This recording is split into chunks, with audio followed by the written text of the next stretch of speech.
Hello, my friends. Welcome, Saturday. What's going on? I'm just scrolling through some of my streaming songs right now, allowing the folks to find out that I went live before I start getting into any topics. Welcome. Today, as usual, will be just a random topic sort of chat with my friends. Whoever shows up in the chat room and live offers some significant or just off the top of the head topics. Giles McCoy's here, likely getting ready for the Super Bowl, I am guessing.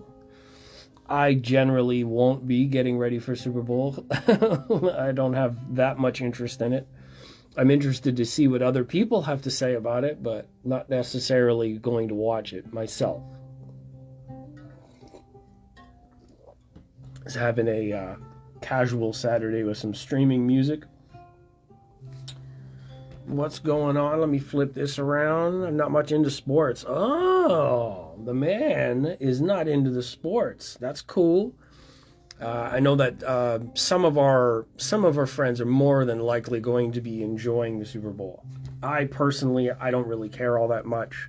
I would rather catch up on some of the gaming that I've been doing, a couple of the levels that I have to beat, a couple of storylines in the games that I'd rather finish. That's just me. Vel's here. What's going on? Nice to see you. I'm just streaming some music, scrolling through my playlist on Spotify. And Qobuz. My Qobuz playlist is now, I think it's more than 1,000 songs in my HiFi reference library. And some people had asked me why, like in HiFi, you know how it is. A lot of people had asked why I still listen to Spotify when it's not as good quality. Well, quality of the music is not always 100% of the deciding factor. I have to say it because a lot of the arguments get presented in like isolated bubbles. When you want to talk about when you're seating at home, when you have your room all arranged, you have the nice comfy furniture, like you've already done a lot of these steps and you're retired at 70 years old, okay, maybe you can comment and say shit like, yeah, only the audio quality matters because you've gone through decades of figuring it out before, ignoring the fact that you've made that journey already and now you're at end game. When you talk to other people, they haven't figured that out yet. They're not at that end game yet. So Vel's saying same, don't care about Super Bowl. Perfect. We're at the anti-Super Bowl crowd over here. So when I answer people when they ask me why I listen to Spotify, not Qobuz or not Qobuz only, is because one, Qobuz doesn't have Connect yet. They're working on it, but it's not figured out. I just checked the application in the Weem Pro Plus software that they are working on Connect. It's been promised by people at Qobuz as well. They're working on a app mesh so they can have their devices communicate with each other the same way Spotify already does, and Apple AirPlay already has their configuration for controlling and broadcasting over multiple devices at once, which I think Qobuz should do instead of what Spotify does. Spotify, you can only have one playing at a time.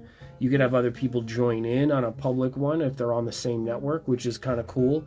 But Apple AirPlay actually broadcasts all devices at the same time, something the Weem network streamers can do. If you have multiple Weem streamers, Weem minis attached to devices, you can sync the audio together and play and broadcast the signal across the Weem streaming apps. But Qobuz on its own and some of these other ones will only play one device at a time. So going back to the reason why I have Spotify and Qobuz is Spotify is still an easier UI, UX experience. Browsing, navigating, searching, genre availability, artist name. Not that the library is bigger or smaller. That aside, Spotify's ability to search for artists and types of music that I like, especially in electronic music and other types of genres that I enjoy listening to, not just the quality of, I enjoy these songs, I want them in my library, I will look them up in Spotify, put them in a playlist, and then use a transferring application like Soundees, which is what I have subscribed to. 1 year for $40, you can have as many synchronizations throughout the whole year as possible. So I'm constantly looking stuff up in Spotify, and then I'll make playlists and then send them to Qobuz as a complete list. And then it will load in Qobuz, and then I can play that at home. I use Spotify while I'm mobile. I have them stored on my app, on my Apple tablet, Apple iPad. I will use that while I'm on the go because, again, the user interface is very simple. When I'm listening at home, I'm sitting in my chair, got my fancy digital camo pants on today.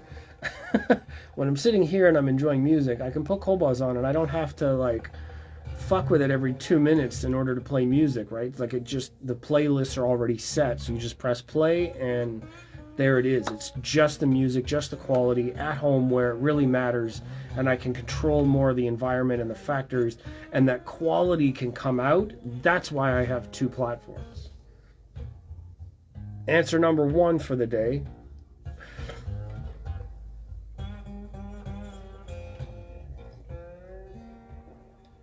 Just enjoying one of my cheat day drinks. I've reduced all of my caffeine consumption to the weekends only, and even then I decided to go with a sugar-free option, which is trying to change my diet, my habits, trying to inspire some discipline. And yeah, this is a new option. So I just had I had some breakfast sausages for today. It was awesome. Some maple breakfast sausages. I've been talking with a number of different good friends about Florida. I'm meeting up with some of my friends that live in the Florida area between Friday, Saturday, and Sunday. There's 3 days there where I got to coordinate some times with everybody, get all my photography work done. I've been eliminating some of the files on my phones, deleting old photos, storing backup photos, making sure all the software is updated. When I go down to Florida, I will be bringing a number of devices as well as like tripods and gimbals to do a lot of the work, microphones to capture materials. I won't be traveling with a laptop, so I'm going to have to do a lot of my writing and a lot of my word associated stuff on my phones or dictated, like I was saying yesterday. I have a booklet that I can use. I mean, like when you're at an audio show and I show up with a booklet like this and I start doing like notes, if I start taking notes on audio stuff, does that really say anything about me? I mean, I've already got this like half wizard looking beard going on, which I actually don't like, if I'm honest. I've never been a really big fan of the bearded look. I know that it's a big thing, and I know that it changes the profile of everybody's face, and I don't know what it is. I can't tell you why I don't like it. I don't generally like the way it feels. I'm not particularly drawn to the way it looks. I don't feel any more like myself like this. This is growing back slowly. I don't know if I'm going to keep this going or not. I mean, look at this. This is like the center of my head back here, and all of this, you know what I mean? There's nothing I could do about that. The way we're built as people, it just is what it is. So I don't know what I'm going to do going into this Florida, like how to prepare for everything. It's going to be hot. It's going to be not hot, but 20 degrees, which is a very comfortable temperature for us in Canada right now. Florida might think it's winter, but 20 degrees is not cold at all. I'm going to be down there in shorts. Val's laughing. He says, does it have to say anything? I'm wondering what you're referring to. I kind of lost it there. Does it have to say anything? Charlie Tripper, nice name. There's one letter missing in there, but I guess that would be a little bit off the color. Yeah, just couple of other things. I guess the real big thing that I have to get to eventually is I have to demo this unit. I've been showing off the box where the unit is in the other room, and I warm it up every once in a while and keep the components kind of burning in over time. I need to compare that unit with this unit here and say, what does using a notebook say about you? Doesn't really. Everybody's going to come up with their own sort of description. You know how it is. If I wear these pants, people will apply a saying. If I wear this shirt, they're going to say something. If I have a balding spot and I didn't do anything about it, or if I have a comb over, people are going to say something.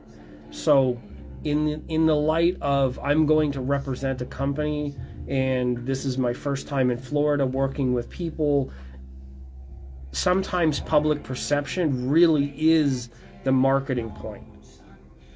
It really is. I mean, as much as we in the more like enlightened, mindful sort of space don't want to believe, it really is. Public perception and the way other people perceive you really is a valuable marketing commodity.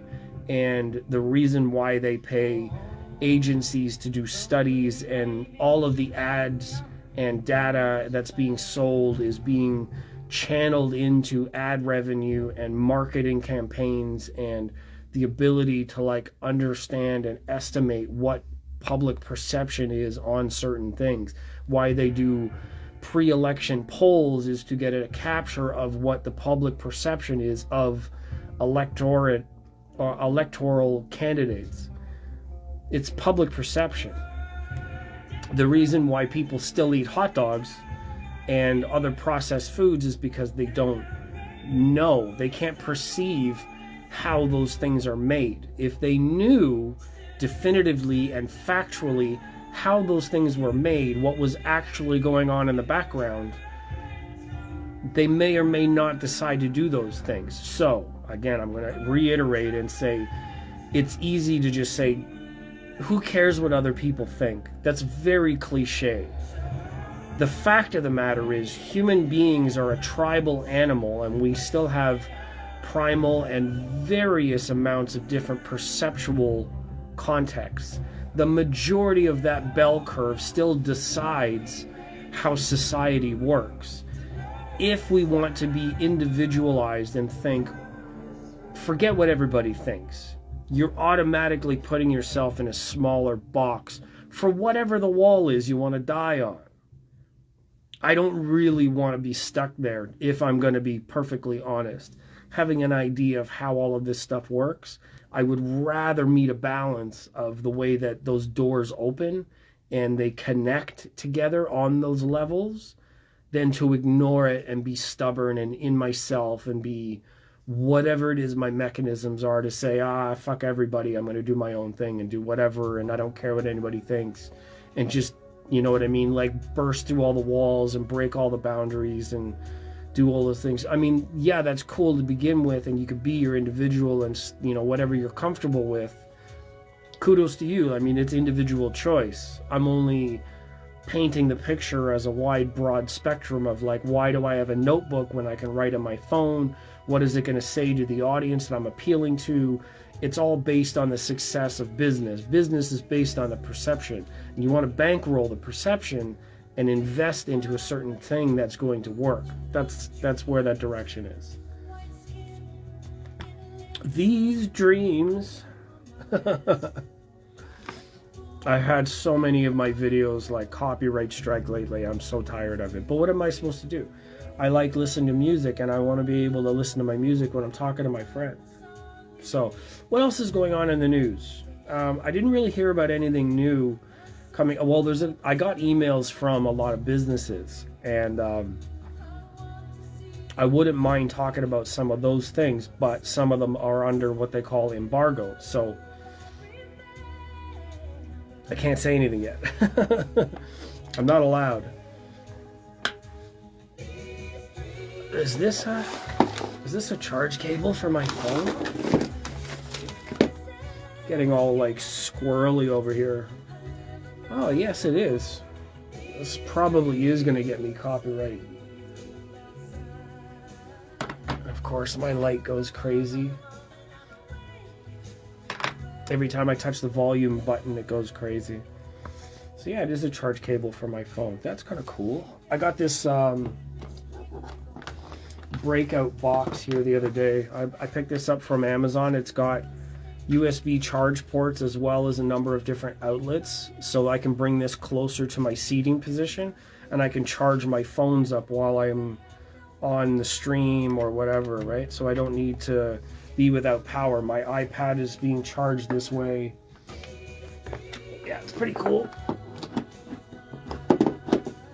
Mad with Speakers is here. What's going on, my man? The man with speakers in the attic and all over the house. It's hard to let go of some of those classics sometimes. It'd be really cool to get a shot of like all of them together. You know how they have like those photoshopped or whatever images, sometimes they have like a whole bunch of random stereo speakers, boom boxes, all that stuff like all stacked together.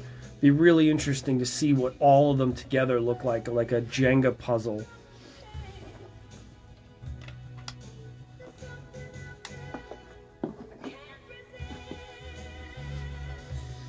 Just gonna charge my phone while we're sitting here.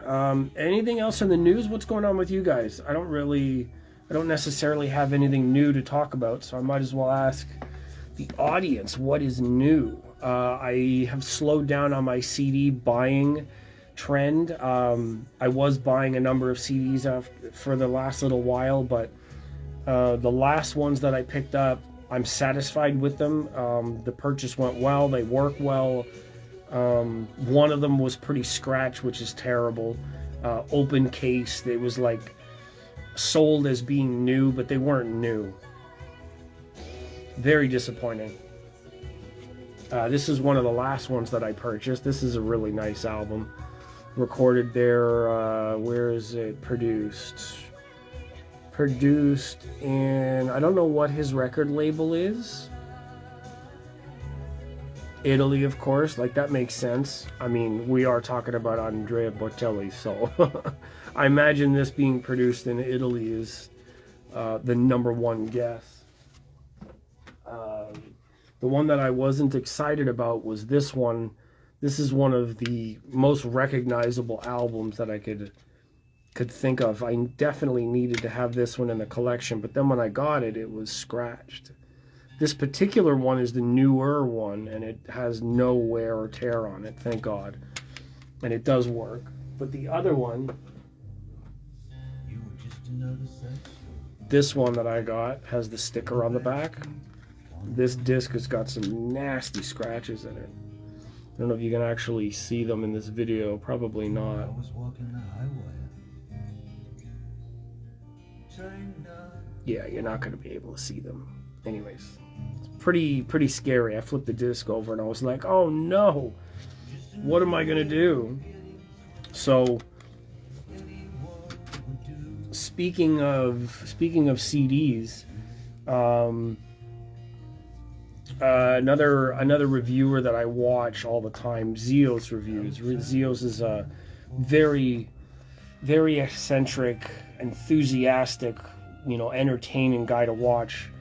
And he was talking about mobile CD players. He was showcasing this SMSL CD player that's a top-loaded thing for home. It's very cool. But there's another company, a Shandling company, that released a mini CD player. It's slot loaded, has all the ins and outs on the back. You can plug in, you could charge, but it's mobile, so you can hang it on a strap and wear it. Of course, it still skips. It has all kinds of error problems. Why would you wear a portable CD player now? Like, why would they even invest into this kind of product? How many people are actually going to buy that? Like, CDs are cool for at home, but like, we don't need it around. We don't need it to be out in public anymore. We have so many. You can store like 5,100 discs onto like a 1 terabyte mini SSD or a mini SD card.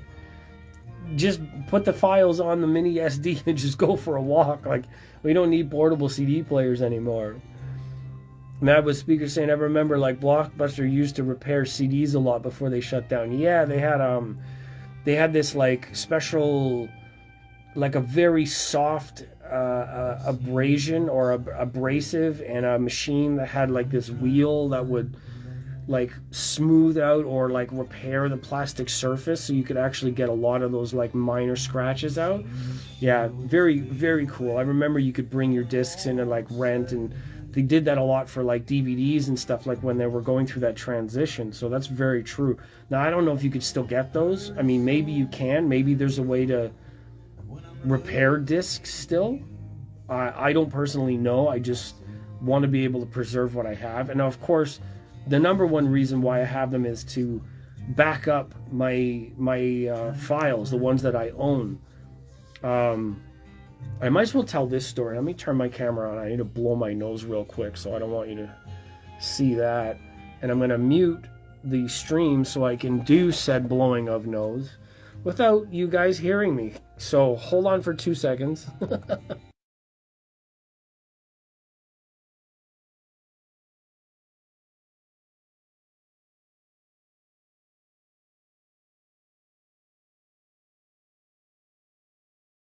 Oh, nobody needs that level of immersion. Be in the room when someone's blowing their nose. I mean, I'm not all against like the natural sort of, we're people. I mean, it happens, but we like to be courteous to the audience. I want to tell another story about a Canadian drum and bass artist that is well known in the drum and bass space. I mean, Matt with Speakers is a big guy, big fan of drum and bass, and I know that there's some knowledge there. So maybe you'll recognize this name, and if you do, then that's cool. I'm going to show a little bit of the interaction. I'm going to show the name and the profile, and maybe we'll go from there. So his name is René Lavice.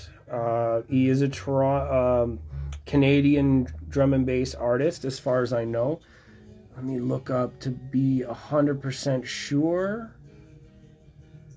I'm pretty sure that he is a Montreal Canadian resident. I'm pretty sure that his home base, where he's from, where he started, all that stuff, is from Montreal. I mean, that with a name like Levice, it's almost certainly going to be French. It sounds French, so not really the point. But what I want to say about it is, he and I have been communicating. This is the profile on Instagram. I know that it's backwards. So maybe I should flip this around so you guys can see what's going on. Let me move my camera. It'll be incredibly awkward over here. Do this, flip it around. So yeah, he's done some albums I like to play. Fire, Absolute Monster. Yeah, so there's the profile. There's René Lavice. Some really, really good music. So I just want to showcase a couple of things.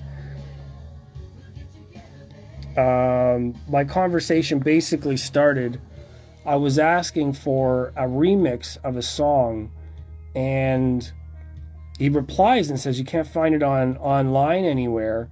So I know that it's available on his SoundCloud or somebody else's SoundCloud, but I don't understand why it's not available on streaming. So he hit me back and was like, if you need a WAV file for it, hit me back. And I said, yes, if possible. I'd like to be able to play it at HiFi shows, right? Bring it with me, that kind of thing.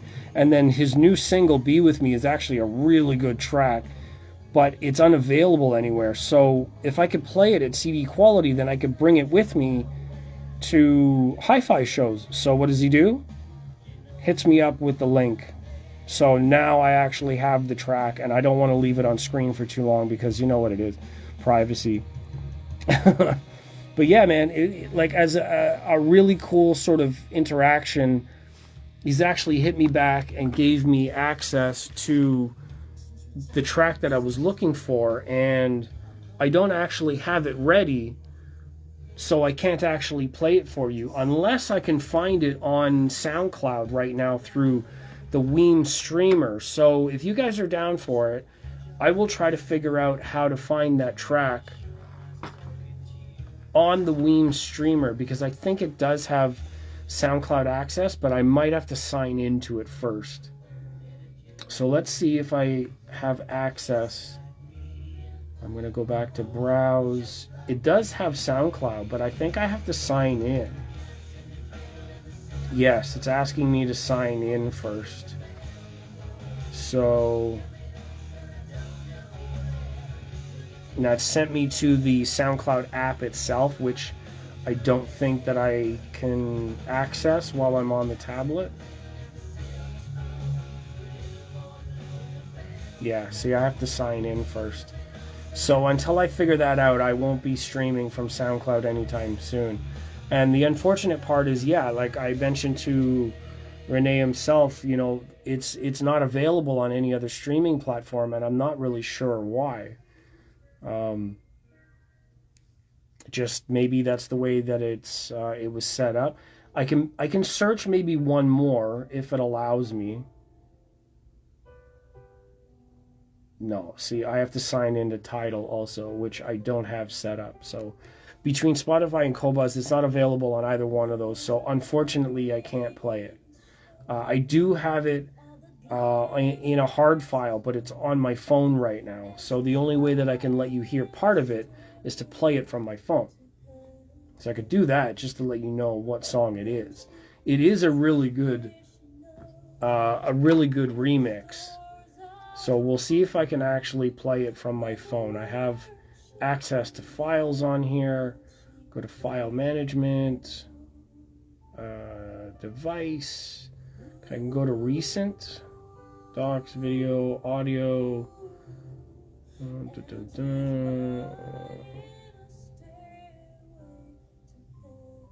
I don't see it off the top.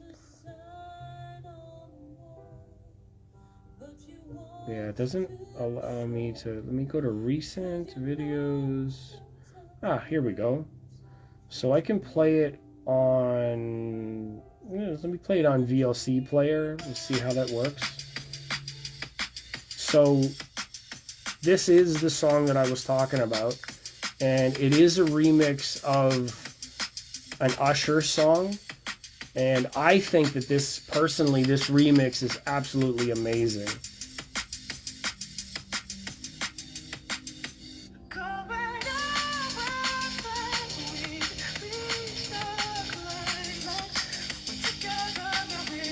So there's playing on VLC Player.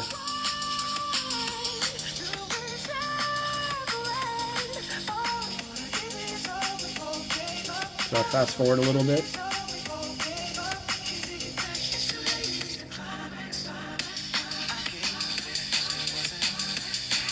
So anyways, without running into more problems with streaming online, yeah, he was able to send me the file like directly to me through Dropbox, and now I have the file. You just see like I was playing it from my phone. Really super cool to actually have that kind of interaction with an artist that's obviously well known. It's a global name. A lot of his tracks play all over the world. He's got really good remixes. His can actually play one of his actual remixes from the iPad. I'll show you the files. Let me see if I can find it on Qobuz first. René Levice. He's got Minefields on Qobuz. So here's one of the remixes. This is actually on Qobuz. You can see it's actually in high-res files. It's a remix. It's a Prodigy remix. I'll let you see the file here. I'll put it up in front of the camera.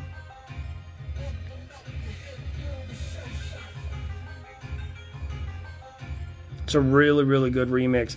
Prodigy's always been one of my favorite artists, and to hear some of these older tunes actually being remixed is really, really cool. So I don't think I'm going to get copyrighted for this one. So you guys want to bear with me. I'll put a little bit of volume on this one and we'll have some fun. Let's see some thumbs up in the chat.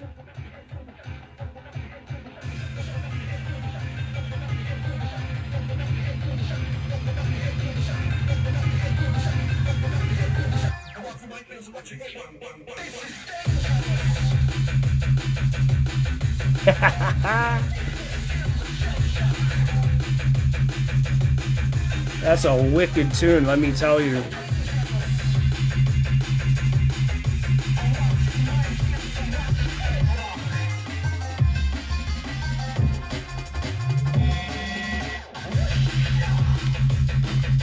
You know how drum and bass is with these copyrights.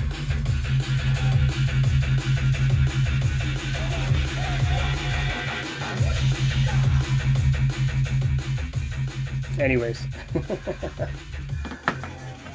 That's what it is. Drum and bass.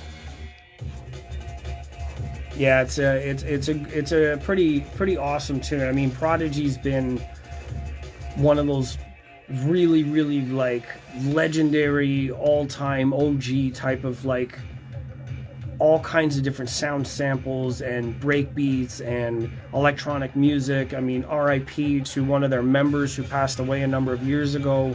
So big respects to them. They've been one of my #1 sort of electronic bands for a long time. And to be honest, this album, Fat of the Land, was the first vinyl I ever bought. Yeah, it was a really cool sort of album cover, really like flashy artwork. I'm gonna look it up here on my phone. And for whatever reason, I just wanted to have this album. This was just something new, something impressive, and I mean, I don't know what the album cover has to do with the music at all, but this was the original. This was the first album that I ever bought, so it was really cool to have a remix this fun to listen to, like on high res, like it's on high res Cobas. So you see that? There you go. Pretty awesome stuff. So with any luck, what's up, Audio Acoustic Engineering? What's going on? Yeah, I'm hoping to bring some of these tracks to the HiFi shows, because look, I know how everybody feels about their favorite 20 songs and Pink Floyd this and Neil, you know, Keith Don't Go That, and like this sound in Liberty and blah blah blah. Like everybody uses these kind of references, but here's the thing, honestly, it's not nearly as annoying as white noise, like playing for audio quality. It's not pings and chirps to hear from, you know, like spatial awareness and cues and stuff like that. So it's not quite that bad, but it's also not as easy to reproduce as it is in, let me see, I'm looking for another one of his tunes. I don't want this one playing more than once. So you have songs in here that I can just... I just like that it's in high res. It's one of the only ones that is. The Calling? Yeah, let's just play a different one. The fact that I got messages from him like an inbox, I'm sure he's going to be okay with the music. In TD Denver en route to Bend, yeah, safe travels, wish you well. It's probably not here anymore anyways.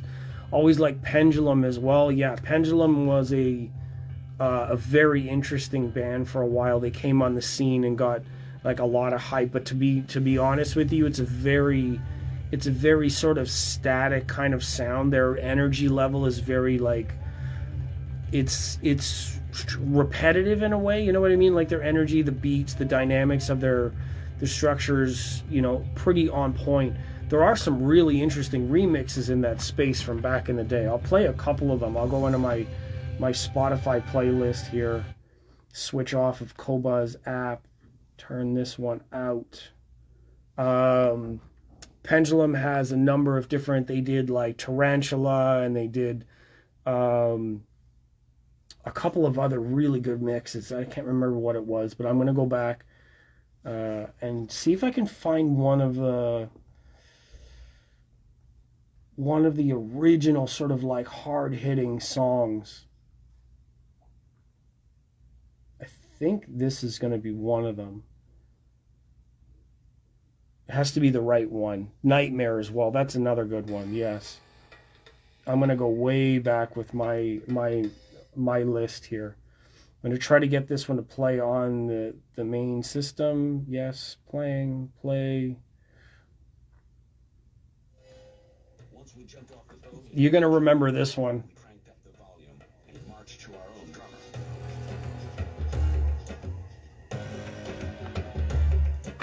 Many nasty things could await me. This song is an OG classic right here. I don't even remember when this song came out, to be honest. Incredibly far in the jungle. Had it been heard by any bad boys? This is like a mid 90s, end of the 90s, sort of maybe early 2000s song. My heart slammed in my throat. This is when Pendulum actually started coming on to the scene, and they were like a new band. They were exciting. This is one that really caught a lot of attention for them. To be honest with you, when I see them play live, though, their DJ sets are a lot more interesting than their live band performances. Yeah, it's Masochist.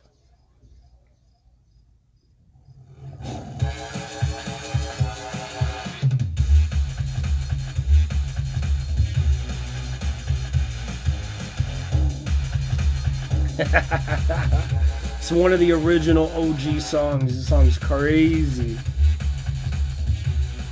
If I'm honest, though, the production value for this one is not what it is today. The song actually sounds a little bit compressed and flat and isn't as dynamic as it would have been. Like if it was produced today, they'd need a remix to get it back to where it is. And then the other one is Another Planet.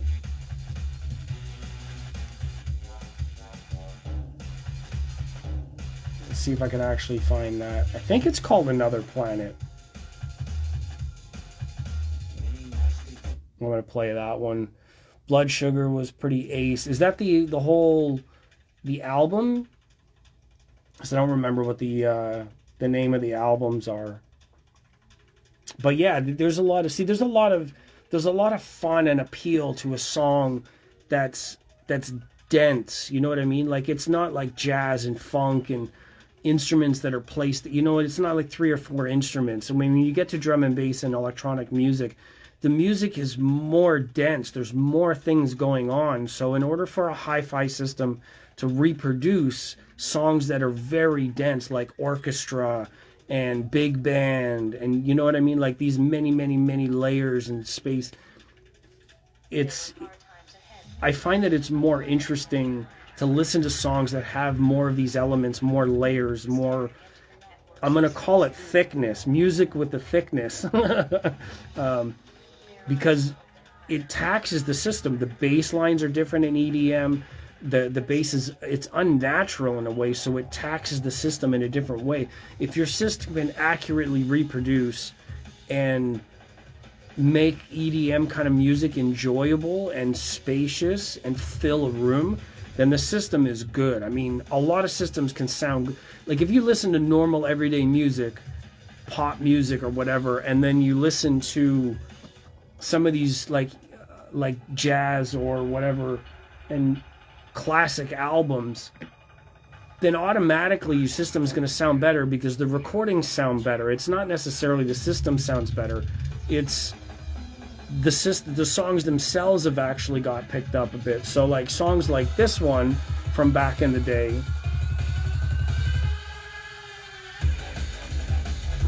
This is Pendulum's classic stuff.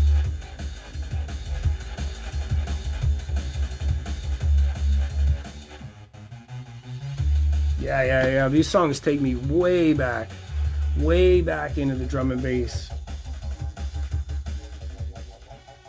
Yeah, I'm probably going to have like 10 different copyrights on this one. Anyhow, So that's the joy. And see, like I'm using Spotify to look this stuff up because it's a lot easier to play from. For whatever the reason is, the streaming platforms are not, they're not all equal for certain reasons. Now, if you want to prioritize quality and lose a bit of your library, then cool. I mean, you can stick with Tidal or you can stick with Qobuz and whatever they offer, cool. Like that's fine. For me, finding a lot of this older music, I have to use other platforms that are more open to larger libraries. They have their genre sorting more aligned with what I'm looking for. Just happens to be the way that it is. And then when I find it on Spotify, I import it to Qobuz and then it's fine. Nobody's hurt. Nobody loses out. Everybody gets a little bit of what's going on. Let me play some jazz to hear me out today. All right, I'm gonna let it drift. That's pretty much it for my day. Thank you guys for joining me on this little bit of a trip. Mad with Speakers. It's good to see you. I don't know what time it is over there. It's got to be pretty late or early in the morning. I mean, what is it, like 8 o'clock here? So 8 plus 5, it's got to be like 2, 3 in the morning. That's late, my brother. But it is Saturday night, so hopefully it was fun.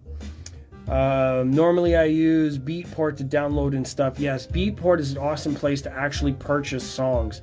Now, I might have to look on Beatport for that Rene LaVice song, because if I can find it and purchase it, I'll just relay to him like, hey, you know, I'll just relay that I've supported what he's doing, and I know that he took some time out of his day and is busy and on tour or whatever it is. He's actually answering my messages. Think about, as a DJ that plays on world stages, that's really cool to have somebody like on your side like that. So I'm going to do that. I'm going to look up his stuff on Beatport, and if it's available, then I'm going to purchase the remixes and then use it that way. Otherwise, it's not on anything else. I might actually, if I get his permission, I may use it as a demo, like in this room, just to play as like a YouTube video that can play like sound quality or whatnot. Mad with Speakers is saying, if you want mixes, then mashup.co.uk is great.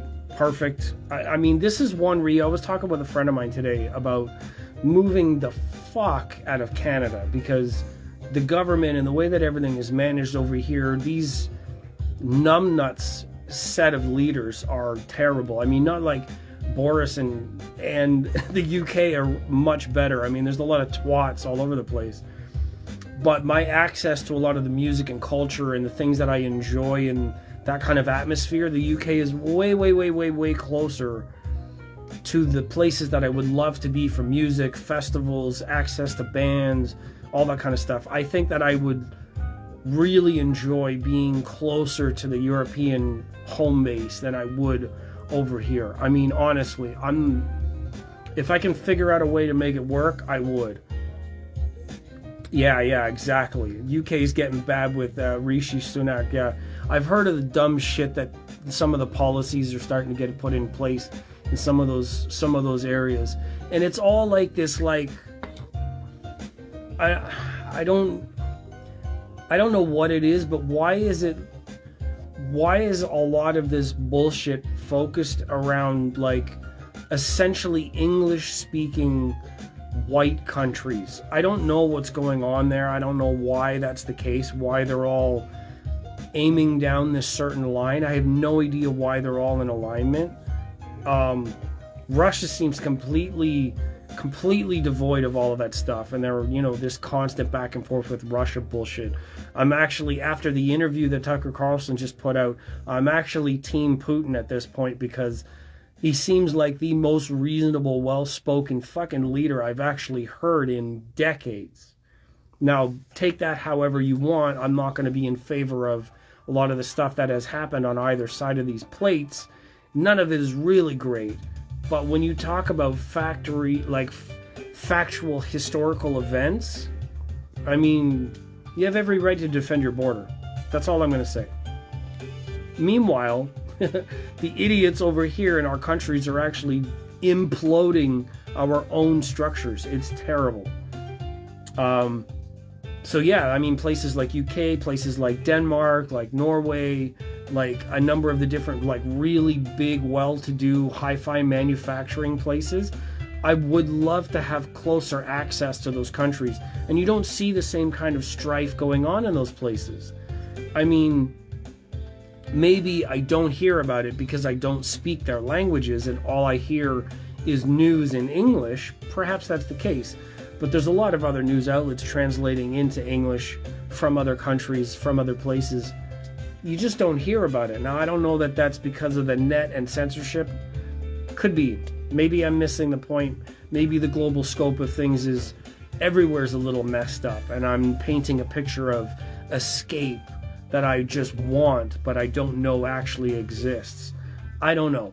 All I know is Dyn Audio, Buchart, Borson Acoustics, Audio Group Denmark, Arendal, a lot of these amazing brands, even Audio Physic from Germany.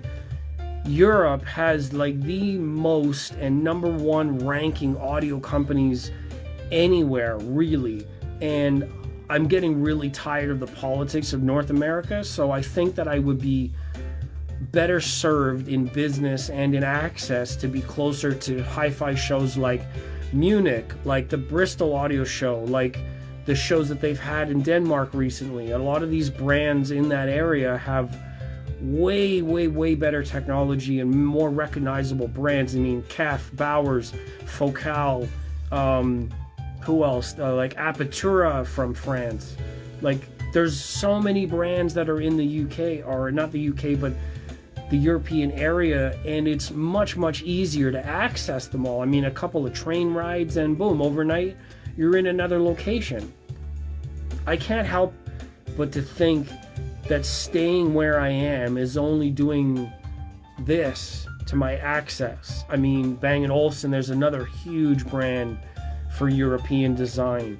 Sonus Faber, one of my beloved in Italy, you know. There's just so much more going on. More history, more culture. I mean, yes, it's a fucking tragedy what's going on with, like, the farmers and the protests and the government control and the way that they're trying to do all of these things. Like, the stupid... I have to say it, I mean, I'm all for civil liberties, but I'm not at all in favor of what liberal parties are starting to do about changing all of the shit that we have to deal with. And yes, it's significant in audio too, because you're talking about affecting an entire nation's economic structure. The trade agreements, the business practices, the flow of goods from place to place. If these things change in such a way and you get shorted, what happens when these stupid policies get put into place? We get a microchip shortage because the companies in different places weren't able to deliver products on time. So what happens? Brands have to do version 2, version 3, an updated Mark II, whatever, because they've had to change their access to market goods. It's all connected. It's terrible. It's terrible on so many different levels, and it's these, like, feeble, I don't do anything good with my life, keyboard fucking warriors that are arguing about policies that they don't understand, that are like voting and putting all of this hype on some of the news, and then the next, you know, what happens is what? Oh, farmers have to get rid of all their livestock. Oh, they can't make a living anymore. I'm sorry, who's going to grow food for you when your local government won't let you collect rainwater or won't let you build backyard gardens? Where are you going to get your food from? The government? What is that going to become? Communist? You have one type of food to buy and where they're going to give you everything you need? Tell me it ain't so. Oh my God. Let me have a drink. Let me calm down.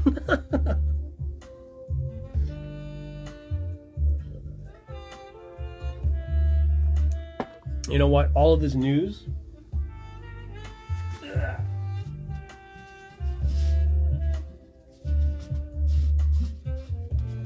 is giving me a headache.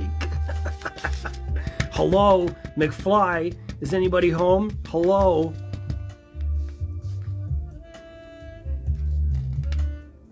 Where are our overlords? Where are alien saviors? Can we can we get some help? I mean, the whole world is just like, they're trying to, I've got a headache from all of this mess, and I need our saviors. I need our alien saviors to come and pick us up and get us off this rock, or at least remove our current leadership, right? You know what I'm talking about.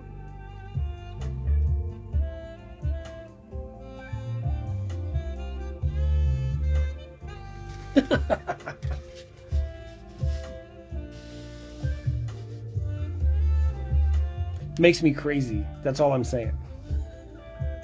It's all of our lives, Mabba Speakers is saying that's why I don't watch the news. It gives me a lot of bullshit and I don't need it in my head. Yeah, I agree with you, but I also don't want to slip slowly down that like ignorance is bliss hole. You know what I mean? Because eventually, if you're not aware of the coming changes and you don't watch or at least make yourself aware of some of the things that are going on, sooner or later you're going to find yourself down a very, very deep well and no escape, because there was nothing to prepare and get ready for. You know what I mean? So I agree with you. We don't need the bullshit and propaganda and all of that mess. I mean, it's the same thing I think about with HiFi and marketing campaigns and influencers. I was talking with, if you don't subscribe to him, Elon Osborne, really cool guy. He always answers my messages. We talk often.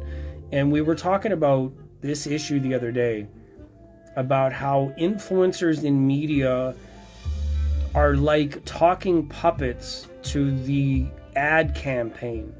What they're doing is perpetuating technology, perpetuating products, perpetuating services and goods in a world that is constantly under distraction tactics. And our investment platforms are in what? Entertainment, sports, war and weaponry, in medical supply. Why is that? Because there's this cycle of you get sick, you have medicine, you get whatever it is for medicine, and you go back to work. You go back to work and then you pay for this, and it just keeps everybody in this comfortable little loop that keeps the wheels spinning for business. But you know what's not being invested in? Infrastructures, social and educational networks. You don't see people investing mass billions of dollars into helping communities better themselves. Not even in their own country. You sent $72 billion to Ukraine for fucking nothing. Meanwhile, the entire U.S. national structure is suffering under migration problems, economic problems, poverty problems, health problems. There's an opioid epidemic where people are killing themselves constantly. There's a depression issue with things like that. They forced medication for the flu, if you know what I'm talking about. They forced these shots on people, and now you get all of these excess deaths going on around the world. Because what? Because what? What are they investing in? It's to keep people dumb. I don't understand. So while we have influencers for media and audio, and I know my stuff in audio, I'm talking about audio stuff, but you won't ever catch me talking about just one thing. Ooh, I'm doing some fancy unboxing this week that has all the same shit in the box you've seen 100 times before. I know that's not 100, but just pretend. I'm not into it. I don't fall into that. I'm gonna, tell me where to go, boss.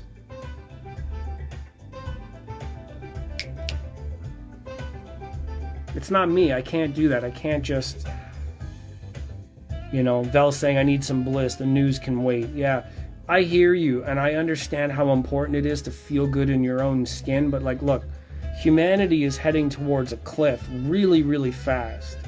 And I'm sure my good friends are going to trust me to keep my eyes open, even if a lot of my friends are not keeping their own eyes open. Whatever you feel comfortable with, is it the next 5 hours of life or the next 5 years of life? It depends on your scope of priority. Mine is on longevity. I like to see a path before me, and my anxiety starts to calm down because I can see how it's going to go. If I had to be whatever's in front of my nose safe, fuck, I would be terrified constantly. It doesn't satisfy enough for me. You know, Mad with Speakers say I would request to join, but if it's too late, then it's all right. Hey, I mean, what are we at right now in time wise? I mean, we're about an hour. It's not too late per se. I have to turn my music down to get in and chat. So yes, I'll leave it to you. We'll have something to talk about. Yeah, I have always felt like that the guard on the wall, that like doing my best to like look out for other people. Let me just turn this down and we'll see how this goes. A minute, so let me turn this up. Media side. Let me see. Hey, how's it going? I hear you, brother. What's going on? Doing all right. Change the angle. Hey, doing all right. Alive. That's the minimum we can expect these days. Yeah, I know that. Yeah, no. Well, yeah. These topics, and I realize that they can get really like intense. But at the same time, I feel like, you know, it is connected. The way that our global market works, our product availability, all that kind of stuff, or how we enjoy things. I feel like that's why I go into it, because not only is like music an outlet for people to listen to and enjoy, and we can just get to relax and have access to these things. I mean, maybe one day it needs to get repaired, or you have to get it replaced, or it has to be this. And these kind of politics and these policies and the way that things are decided may affect those future options. That's why I bring it up. You know, our state of mind today needs that stability and that, like, oh, where are we going, right? Like, where am I going to be in a couple of years kind of importance. That's why I'm kind of talking about it. Yeah, it's like I've had a few issues with my previous amps, and I was like, oh, obviously, some of the manufacturers down here, they don't do it as they normally do.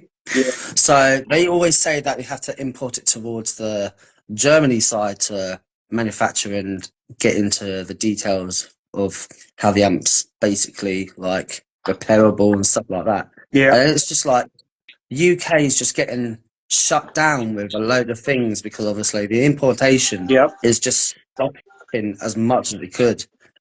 I just don't get why everything between what the government and everything is just shutting all this down. And importation nowadays is just basically coming to the end of the cycle of most of the things that we have nationally around the world. And bearing in mind, like with shipments, containers and everything like that, it's just reducing a lot these days. And it's, you know, everyone wants these certain models and manufacturers and all that type of stuff. And it's like, okay, well, obviously you're going to have to wait for, I don't know, let's say about a month or two until it ships over here. And, you know, it's the border securities and everything, checking everything over to see if anything's like that, or if they sneaked everything in, like in a package or something like that. You know, it's more than waiting on that type of thing. I've heard more. Some of these issues are coming up with. So I'm in Canada, so it's kind of like it's obviously a similar colonial link. I mean, Canada, we still have the Queen's face on all of our money. Yeah. But so anyway, so a lot of the stuff that's going on in policies there, they're talking about checking all the containers for certain things that are coming in and out, and they want to do all this like border control for shipments. But then other news that I've been hearing about, guys that are analyzing like what kinds of container ships are being sent and the size and how much merchandise is being sent. Now that's being affected because some of the waterways are changing. I follow a number of these different sort of import export with like products, because yes, it's a global market. Let's not argue about that. Everything comes from a lot of different places. When they say made in the UK, made in USA, made in wherever it is, 80% of those boxes came from somewhere else first. A lot of the components were made somewhere else, whether it's in China, Indonesia, Vietnam, wherever it's from. A lot of those other tech pieces, the materials, the raw, like if you want to make your own magnets somewhere, the iron or neodymium or whatever that stuff has, that had to be mined somewhere. Yeah. So it's not like we're not under the illusion that it was completely made in just the UK, just the Europe. It's possible, but then you want to talk about, well, what are the consumers going to pay, right? Like it costs a lot. So going back to this idea, the container ships, and when we had COVID, there was a shutdown, and there was like all of this kind of politics about what could operate, what couldn't, and there was a change in all of those shipping containers. They get bigger and bigger and bigger, and the only places that can accept them are the largest ports. So a lot of those shipments go on the larger ships, and they have to wait longer to get to places that are not changing their infrastructure. They're not changing their porting lanes. They're not changing their shipping yards. They're not like the Panama Canal shipping lanes, the bypass areas where these ships can go. They have to go another way. So like between China and Europe, there may be shortcuts to certain places, but to go from like across the Atlantic, like UK to California, you know what I mean? Like you're not going to get to LA very quickly. You can't go these directions because some of these porting lanes are changing. So this is part of the world politics, right? If we're not paying attention to how some of this stuff operates, or a country's economics, that they're shutting down food production and limiting supply runs, then how is the economics going to work? You're not going to get supplies in and out of these countries, and products are going to cost more. So it's like, it may be irritating to listen to in some other sort of topic thing. It's not audio, but it is connected. Yeah, it is. It's basically when they plan all the shipment and everything like that. Excuse me.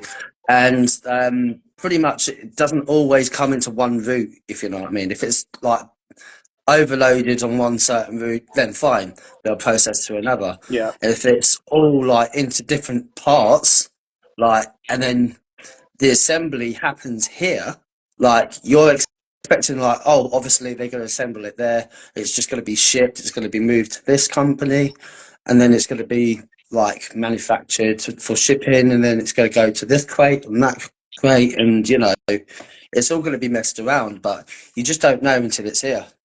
Yeah. Sometimes it's like say for instance you're buying like a nice sweet pair of speakers, right, that are basically made in Vietnam, structured in the USA or something like that, and then obviously most of the parts will be shipped towards the USA to get itself built and then shipped out to you as soon as possible as it's come.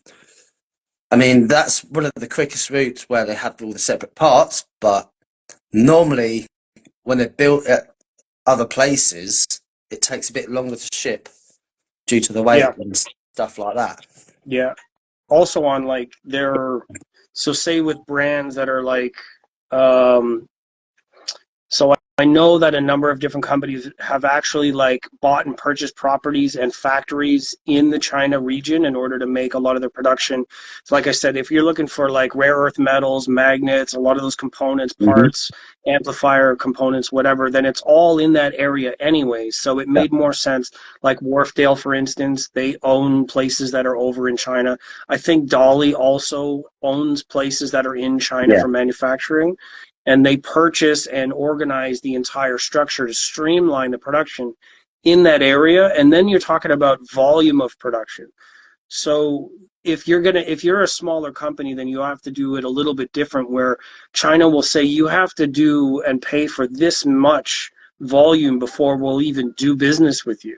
So then you have your price fluctuation, and then when it's ready, it gets shipped with everything else. So yeah, so like Arendal is designed in Norway, and they send everything to get spec'd and manufactured and whatever in a certain area, and then it ships to warehouses from China, and then from the warehouses out to other places. SVS does this, PSB does this, Bowers and Wilkins lower end does this, Wharfdale, Dolly, like you can name like 50% of what you hear out there in that lower budget range in order to hit those price points. and volume of sales, it's coming from those ports. So now it's like you said, you have these delays and problems and the ripples where things are coming in and out, because if you're ordering that way in these bulk orders and they're on which container ships, if they have to switch, if they're delayed in a port, if there's lower staff, if whatever country it is has different policies in place, you have to travel longer. That's where a lot of these increases in prices come from. Comes with food, same problem. It's going through all of these different sorts of like country specific policies that are affecting increments of prices and timing just in order to make it work. And it's wild. I mean, I know that we have expectations for things to work properly and this and that, but when you see all of these margins starting to change, all of these manufacturers, they don't have a choice. They have to keep their business floating, but they have to decide like what's worth it, what their sales numbers are going to be like, where is it going, where the supply is going to be sent, what's the demographic like for their sale numbers, right? So it is a global issue, even though our scope and many comments are going to be very like localized in a way. Those chains are connected, man, and I don't have any answers. I certainly don't know what to tell people. I mean, do you support local so that it can stay local? But it's not really local because all the stuff is getting sent in from other places. Where is your supply chain coming from? It's a big deal. Yeah, it's like this when about years ago when we left the EU. It's like most of the companies that went bust around in the UK and everything like that. And it's just sad because there used to be a place called Orton's, which was around my area, and used to deal with a load of like high-end hi-fi, like Dally, they did Bose and Wilkins, Bang& Olufsen, NAD, everything like that.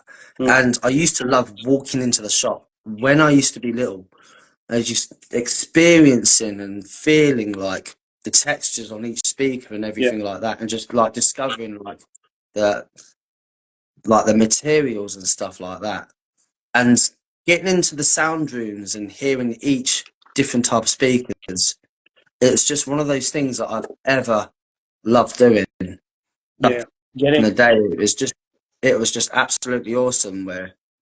But now everything like Hi-Fi Centre, Orton's, mainly like most hi-fi end shops, they just sort of shut down due to like all the things going on, governments and stuff like that, and shipping. It's just hard. It's just hard for people just to like maintain manufacturing business and stuff like that, and getting everything up to sale. Do you know what I mean? It's just one of those things that you don't it is rough. expect. Smaller businesses, like I was saying, with like order volume, right? Like if you're one of these like conglomerate huge companies, you have a lot of overhead and capital in order to invest and make bigger orders. If places that are ordering, like manufacturing sources and supply sources are like, well, your minimum order's 10,000. Like if I wanted to start my own merch line, for instance, let's just say as an example, something people can relate to is a little simple. Say you're going to a wedding in the next couple of months or whatever, you want to have like an after party, or like at the reception, you want to have some t-shirts printed with like some stuff on it. So if you only have like 80 guests, or if you have 30 people that want to participate in this reception, sort of like wearing matching t-shirts and whatever themed event, printing places are going to ask you for a minimum order of t-shirts or hoodies or whatever it is you want to order in order for you to do that. So if they want you to order 100 hoodies, but you're only going to use 25, like what do? Do you spend all the money on what do you do with the extra? And if that's the case, then if you're a small business, then you can't even order the minimum, and then you don't get to do whatever it is you wanted to do. And that's a basic like fun everyday kind of person thing. There's minimum orders for these places in order to turn out these types of products. So like I don't know how SVS does it. I don't know how these direct to order product manufacturers do it. They're ordering through China. They're ordering through these manufacturing places where they supply the whole thing. Like I don't know that those brands actually make anything where their company is located.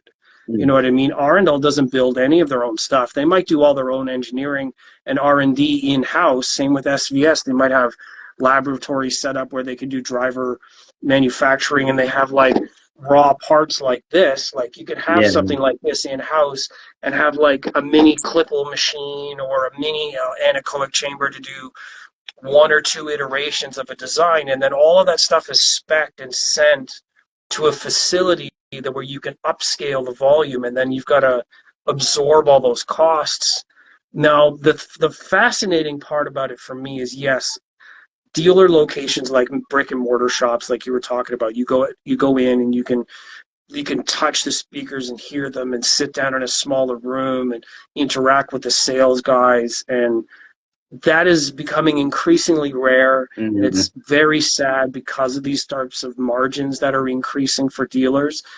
But like between the manufacturing process, the distribution cut, the dealer cut, the, you know, how many steps along the way that everybody has to make some money to do whatever they're doing, prices are increasing like 70% over definitely. what it's cost.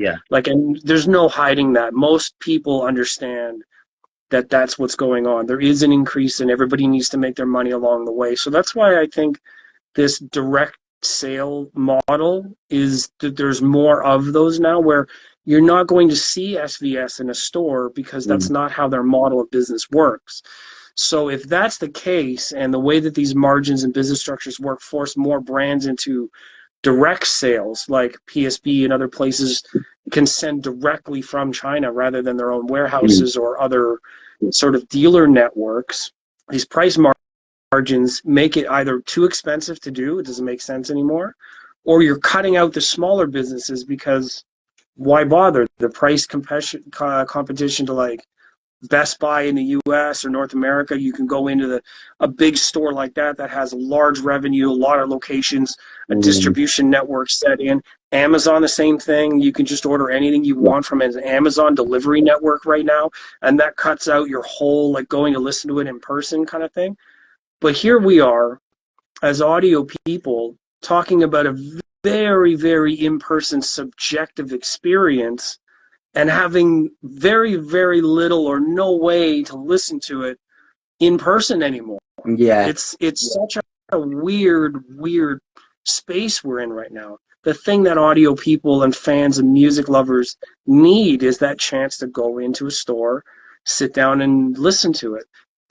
A hi-fi show is okay, but I mean, it's not the same. I mean, you and I know for sure, like you grow up, you're in a store, it feels different, it's inspiring.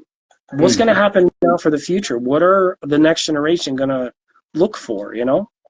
So the thing is, because a lot of things are being discontinued by and by again throughout months, and manufacturers, they can't be asked with like bringing it on, and then obviously they're making the same thing as etc., and they try to make some new ideas over the fact that we can submerge that model into a better scheme.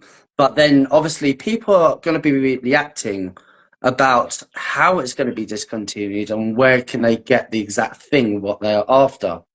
But the only thing is, what I'm totally not great about is, like, say for instance, they're selling this model and then it's going to say, oh, end now, and then everything goes to a cut price. Then you haven't had the time to buy it, or you just save up or anything like that, and you're just thinking, oh yeah, okay, it's gone. Maybe there's like people that are selling like clones and copies, all that around, and you know, you get to have that secondary experience of getting that type of thing.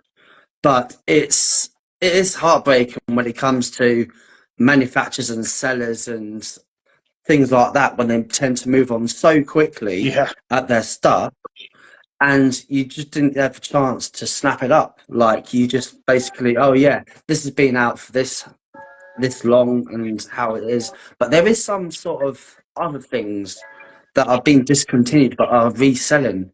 It's like the 12, like, say for instance, if you're looking at a pair of Technics 1210s, right? Yeah. Mark IIs, a lot of people are selling them for about 600 quid. Bearing in mind 300, 600 quid. And they're still really good Technics turntables. due to the fact that obviously they made them in that high quality standard DJing or home music entertainment, that a lot of people are after all these specific famous models, and there's a lot of people have been chasing and chasing and chasing, but there's not many out there. Like, this Yeah. is why this continuation is just basically overtaken, where they're thinking of the box and then they're thinking outside the box to recreate another box, if you know what I Yeah, mean. yeah, yeah. And it's You like, could take the same components and then change yeah, the box outside and then yeah, resell it again, where the exactly. internals actually haven't changed. Oh, No, yeah.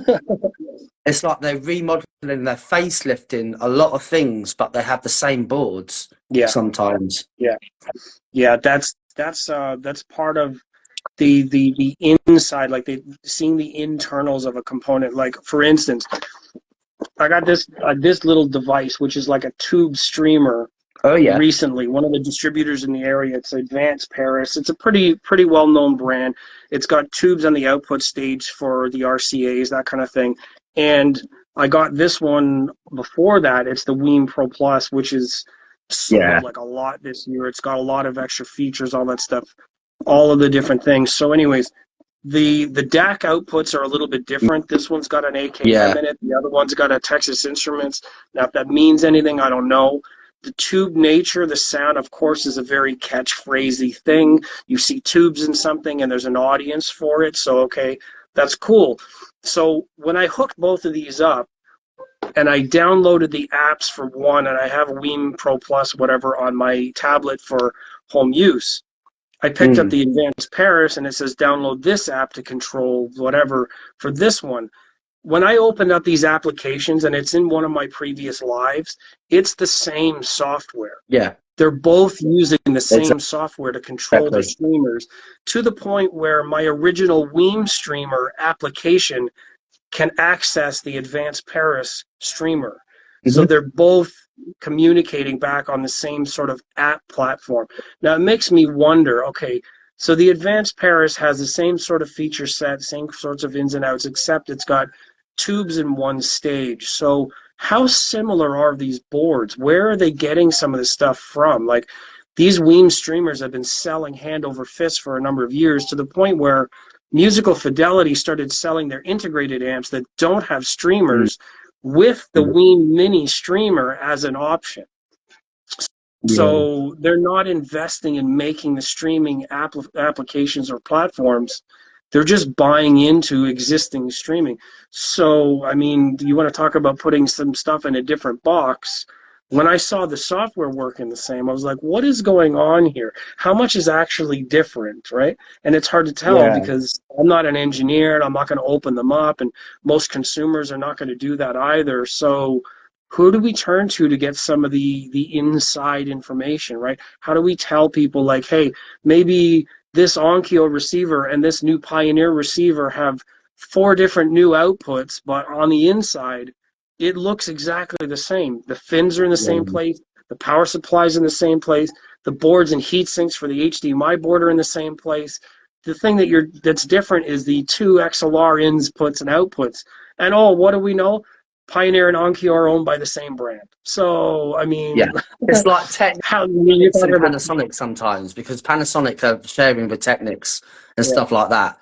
And pretty much they got like the same inspector boards and stuff like that. It's the same speakers, basically with Matsushita, which owns Technics and Panasonic. yeah, So they usually use the same exact drivers and manufacturers, and sometimes East Tech with Philips, and I think it was something else as well. But mainly supported brands that are basically joined up, bought each other, and then obviously, you know, they're all using the same parts, and whatever that's not even on the original part gets onto the updated part. yeah, So they're basically reusing the board to put in a new scheme. So that's why you're seeing, oh, okay, maybe you want to log into that app and you see the streamers that are basically merging their actual info together, like you're actually using them at the same app. So that's basically what the manufacturing it is. That when they actually compare them boards, they are exactly the same. but they have the same layout, manufacture, the same chips, the same drivers, the same components. It's just a different board, but they have the same layouts. But they've actually bought the design that you fit into each, but they're exactly the same format, layout. It's just basically recycling a board and then putting it into a brand new feed. So basically, you've got like something like oh, you've got this old streamer over here, but then you've got this new looking streamer, but it's gonna have the same output, the same waves, the same DSP. Yeah. It's all gonna be the same, but sometimes they can miss the performance as well, and they can tweak over like on them chips. They can tweak like the DSP, the full X base range, all that like settings and everything. But it's just still the same chip, but a lot of manufacturers can control how they sound onto different manufacturers and stereos and models. It's the same exact thing, but they can actually control it by their computer and just write the chip and then just place it on that board. Yeah. So I want to go back in these comments. There's a couple of things that were said in here. StefP had written a lot. I was talking about the Wi-Fi boards where Wi-Fi boards apps are a huge factory in China. It's a little bit like LED novel fixtures. They got to use the same apps you get for LEDs, tapes, etc. Yeah, so and that's true. So what's happening there, and I'm going to make this comparison. Shit, I got something in my eye. I'm so excited over here. My body's falling apart. So what I'm going to say is the idea of manufacturers sharing and using similar boards, like they're manufactured in a certain way. I draw a similar idea to like crossover components. Now, we know that resistors, capacitors, and like all these coils and whatnot, they have a type of value. There's a value printed for this resistor has this, whatever. But we also know that capacitors, even with the same value, can have varying different qualities. You can have a Mondorf cap that's nothing like whatever other type of cap. So the capacitor value itself means the circuit works, but one of them is going to have a better performance output. So I think the same thing with like power supplies. You could have a Wi-Fi board and a DSP board and a input output, sort of like this advanced Paris has got the tube output on one point. So that means that their power supply chain is being modified by adding other components. So even if, the Wi-Fi app or whatever, the software on the Wi-Fi board is the same, maybe for both components, the input power supply and the output staging is different because of the components that they're adding on to that, like in a different layer or in a different area. So similar I've seen with like Tone Winner, Emotiva, IOTA, AVX or ATX or something. There's similar boards in some of their preamps. They look similar. One board might be green, another board might be black. But what's changing in a lot of them from manufacturer to manufacturer, justifying some of the output and price, is the chassis are significantly different. Sometimes chassis can help with noise. And the components, like the pick and place, if you know what the term means, the pick and place components like bigger size, like sockets or chips or caps or that kind of thing, which get like wave soldered, you can change some of those based on the design. So the quality of the caps are actually changing the outputs for some of these boards. So yes, I mean it's like a facelift, but I don't want to discourage people and fans from thinking that it's like all coming from the same place and it's just a different chassis. So it could be misleading to say such a thing, and brands might watch or whatever pick up this kind of conversation and think like, oh, we're making them look bad or sound bad by saying it's coming from the same. And it isn't, because there's some of those changes being made. Like caps and power supplies really do make a significant difference when you're talking about microelectronics. And so far we've only been talking Wi-Fi preamp out, talking 2 volts RMS. Like it's very low voltage changes, and all those components can make a difference at that level. So I do want to make that clear for anybody watching or watches back and say that yes, some of those differences can make a big performance change, even if the source components are coming from similar factories or similar outputs. So yeah. Yeah, it's nice. Yeah, it depends on like different people as well, because a lot of different people like different types of sound as well. So it's not just me or you or anyone around this perspective that thinks, oh yeah, this is good, this will do. And then you turn around to another system and saying, okay, that sounds better than this. But it's a lot of variety on taste on other people with like what they like as well. It's like how they can basically, feed from it. It's not like, oh, this guy is basically, he's got this old Sony Genzai system, and then he says, oh, it's loud, it's punchy and everything. He likes that type of stuff. That's Yeah. fine. But me, I love loads of punch, loads of deep bass and everything like that. Even this Sony DSW system, I know it's running on 2 amps, like one on each of any amps, like, but man, this rocks the house when it comes to it. Even my mate Steph has got videos of like the whole entire house shaking, like from upstairs. Everything's falling. Like his phone fell off an old Sony stereo once a year ago when I had it on, and it was absolutely funny to watch back. Like the ceiling fan was literally just moving away when I had the Explods and the big old sub that I had in there, and it was absolutely thumping. Even my old mate Michael that used to come down from school, he literally, I'll show you, this door used to absolutely vibrate the shit out of this thing here, and it pulls just like that. And he had his head flat back, and his head was going boo, boo, boo, boo, boo, boo, boo, boo, when I was playing about 25 hertz in this room, and it was just absolutely thumping his head.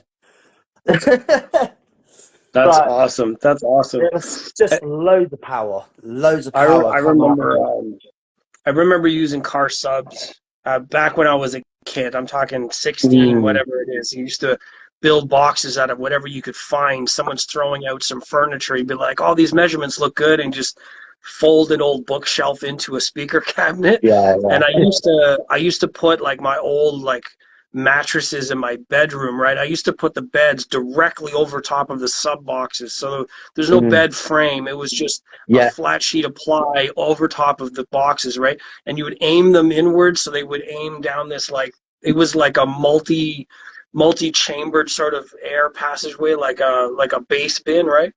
Do the same yeah. thing. I would shake my own doors, my front door in the apartment. I would shake my neighbor's door across the hallway with the kind of bass that was coming out at the time. It's a whole other type of game. I mean, I love the idea of like DIY and massive amounts of power just to see, not for even quality.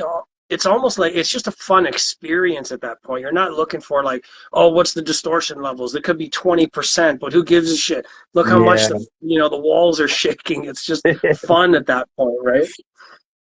Yeah, I mean, That's it. I mostly what always I used try to to have fun. encourage that. Remind people like, listen, music is about enjoying it, and music at many, Yeah. many levels. There's so many different ways to enjoy it. Like I like steak, I really do. But sometimes you want it a little bit different, and every five-star chef is going to have a different way of doing it. And that's just like personal taste, literally, but also works the same way in audio. Like we're all going to try to enjoy it.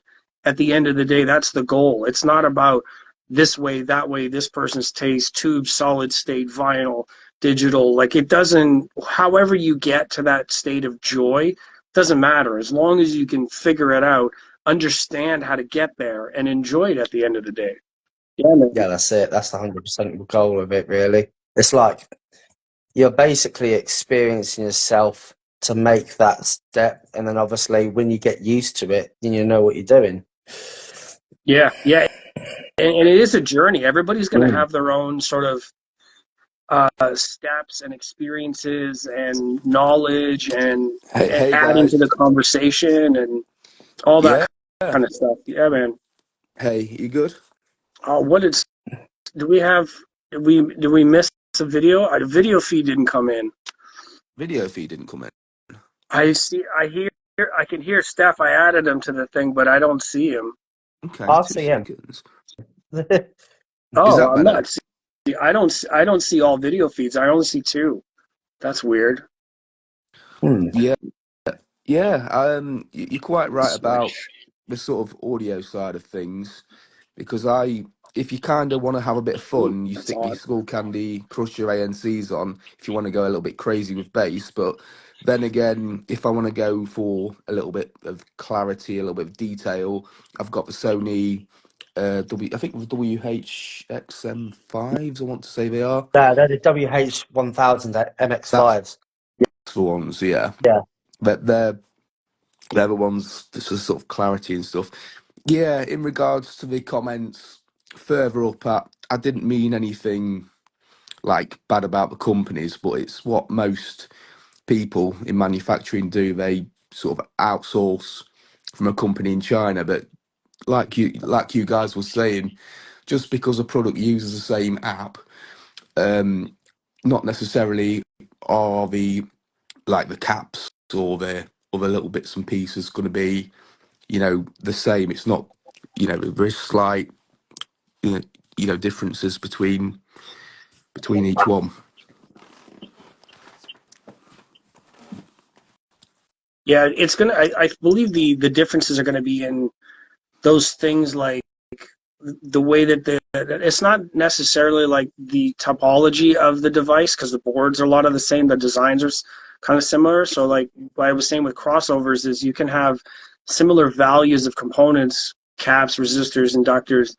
But if you're using better quality of each one of them, then it's going to change the way that it outputs. So each designer, like manufacturer or whatnot, is going to design based on their manufacturing cost as well as output and taste. So you spend more money, you don't have the same restrictions, right? Like higher end stuff don't compromise on smaller components. You see a lot Exactly. of these Yeah. engineers out there, they'll open up the speaker, they'll pull out the crossover, and they'll be like, oh, look at this garbage, and they'll pick the parts off and they'll put new parts in and be like, hey, look, it measures a lot better. But they're bypassing the idea of like the designer had to make a choice, the manufacturer had to meet a budget cost, so they're only putting what works ideally in that thing. So you're increasing the cost per speaker by how much did the replacement parts cost? $80.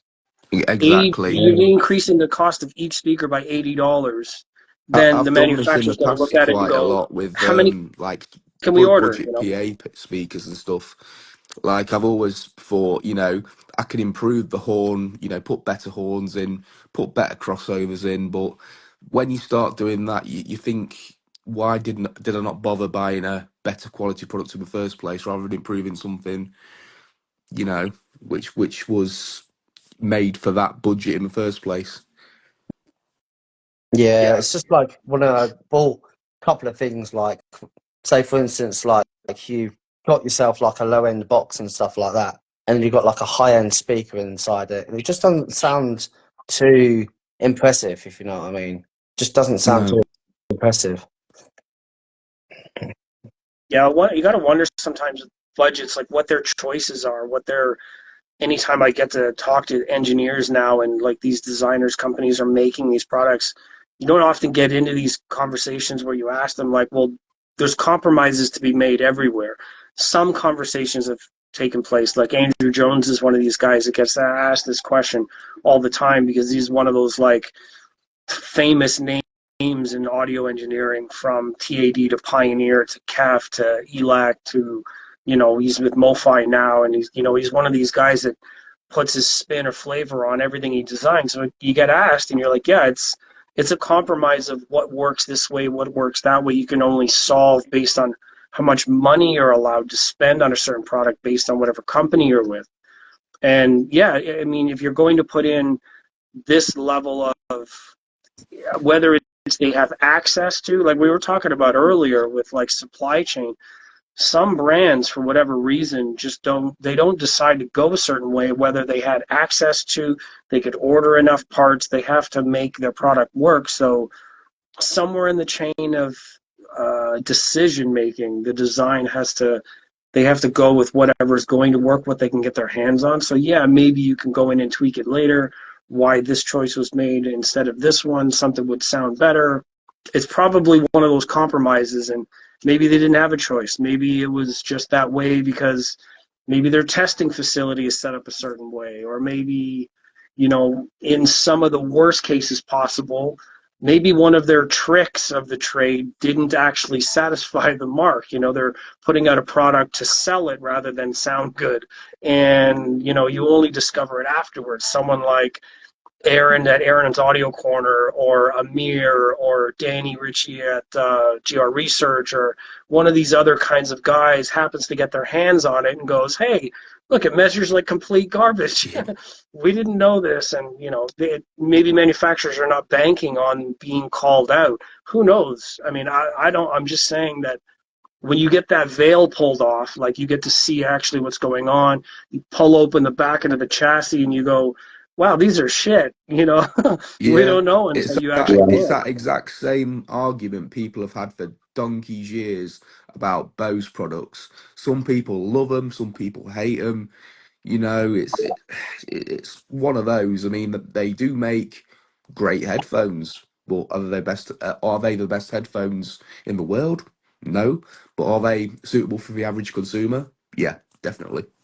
Yeah, Yeah, sometimes there's a hit and miss on like the Yeah, type of products as well, because most of the times like you get some that are pretty cheap. Like I think it was Acoustic and Engineering, Scott Lander, if you're watching, hello. He's got some Marley headphones, which are basically cheap around here. yeah. Like, but they do sound great with timber sound, like anything that you can possibly like play through them. But even though some of the best quality headphones, you can always have a hit and miss on them. Like Steph basically bought a pair of Kosher AMC2s, right? And Mm-mm.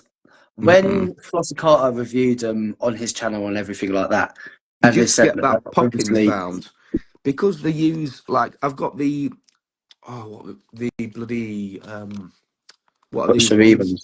Crusher Yeah, Evos. Crusher Evos. These are the ones I These are bought him for his Christmas and birthday.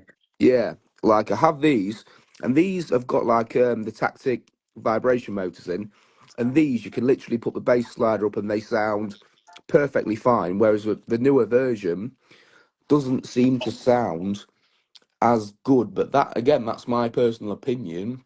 That could differ from anybody else, but just from sort of doing brief audio tests and stuff, I don't think that the others, sorry, are as good as the ones before. I mean, I kind of just think that overall quality in in the sound, the detail of the bass, even the deepness of the bass, it's like they've got this weird fuzzy distortion to the sound. And if you turn the ANC off, the distortion kind of goes away. And that's just on their stock EQ. So it's weird. Whereas these, I can listen to these for hours. These are some of the best headphones I've listened to yet. To date, they're the best headphones I've listened to. But that's not to say they're the best in the world because these are what $350 in the US, about 350 in the UK. But if you know, there's higher end out there. But again, these are priced, in my opinion, sort of mid range at that kind of money. But for the average consumer, you know, they're probably going to be more likely to go towards the Bose because the Bose, these are the QC45s, and these go on sale on Amazon for like 200. mm, And you know, there's there's pros and cons to them. That you know, it's like anything. yeah, definitely. I mean, and you guys might see in the stream, I actually had to join with my other phone so I can get all the video on one screen because for whatever Yeah. reason, the phone I'm broadcasting from didn't slide in the other panel. So I turned on my other phone, literally, so I can see everybody. Oh wow, So damn. That's all right. I'm multitasking in order to make it work. So yeah, I was looking at over-ear headphones the other day. So here's an interesting backstory to the headphone journey. Yeah. I play games a lot with my home theater system, and that's the reason why I have like a whole dedicated room. In here, this is just two channel. If I turn my camera around, this is just my Arundel system with the Rotel in the middle of the room, and I've got my towers set Oh up this wow, way. So the that looks mirror's there so I can do picture in beautiful. picture. It's not bad.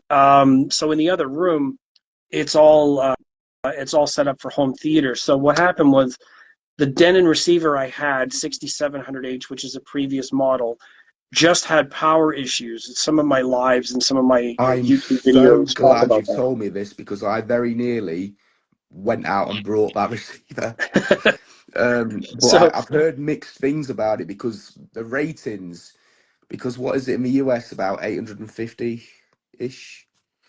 850, either the total output. No, like the price of it. Oh, the 6700H is like still like $2,000. I mean Canada anyway, so I don't know what it is in the Oh, US. Probably yeah. 1,500. We're probably talking about a different receiver. Oh yeah, the I feel Denon. bad.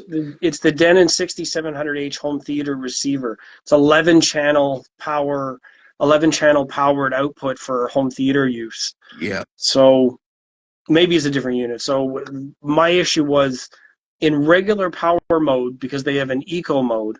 Regular power mode, it would completely cut the sound off. The sound would just like crackle and fizzle Mm. out. Do you switch it into eco mode because it's a different power rail or whatever the hell's going on inside?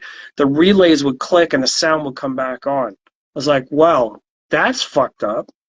Yeah, there must So be I some go and sort of check like, it. yeah, there must be some sort of like resistor bounding towards, or some sort of like transistor or some fail, like MOSFETs or anything like that are just disturbing between dirty power or something like that. It Something might be went out. something like that. Something in the regular power rail could be caps, could be because Mm. it would just sound like something and then it would crackle Yeah, and fizzle out. And but a then lot of you'd amps you can switch have. and it would come Yeah. My back. So neighbour Carl's done an amps, a fairly recent one, and his suffers with that. Like sometimes he'll be, he'll pause his music, say he's streaming from Spotify to the amplifier. If he pauses a track, like 10 minutes, the damn thing will just shut off, like randomly out of the blue. And sometimes when you turn the receiver back on, it's almost like all your calibration settings, EQ settings, and crossovers have just gone. wow, It's like it's gone to default. It's almost like That's that's a memory issue. That's basically a chip memory I issue think then, so. so some sort of loss. But yeah, Yeah, that's weird. That's almost like it's static power is, from what I understand of the PLCs and those chips, whatever the power state is, it's running mm, something through those chips in like an auto on off setting, yeah, and it's wiping the memory back through that whole calibration. That's even more wild. yeah, So I had to send it mm, out. So I haven't been listening to anything in that theater. So to get to the headphone topic was I started browsing for headphones that I can use for gaming and two-channel music, and if I want a different desktop DAC or something like that, what am I going to listen to? And I started looking for on Amazon, of course, because I'm not going to, in the middle of the winter, I'm not necessarily going to go out and go to shops and try on like 30 pairs of headphones to see what they listen to in a store. I mean, I can do that, but I'm not really going to be on my way until I do some research. So I started looking on Amazon for options, the most bought, the most sold, the most reviews, the kind of information that gives me this trust in what I'm about to buy. And that's what I think is missing in like brick and mortar stores is the more places you have to go and actually look and try out things, especially in two-channel audio or like theater sound.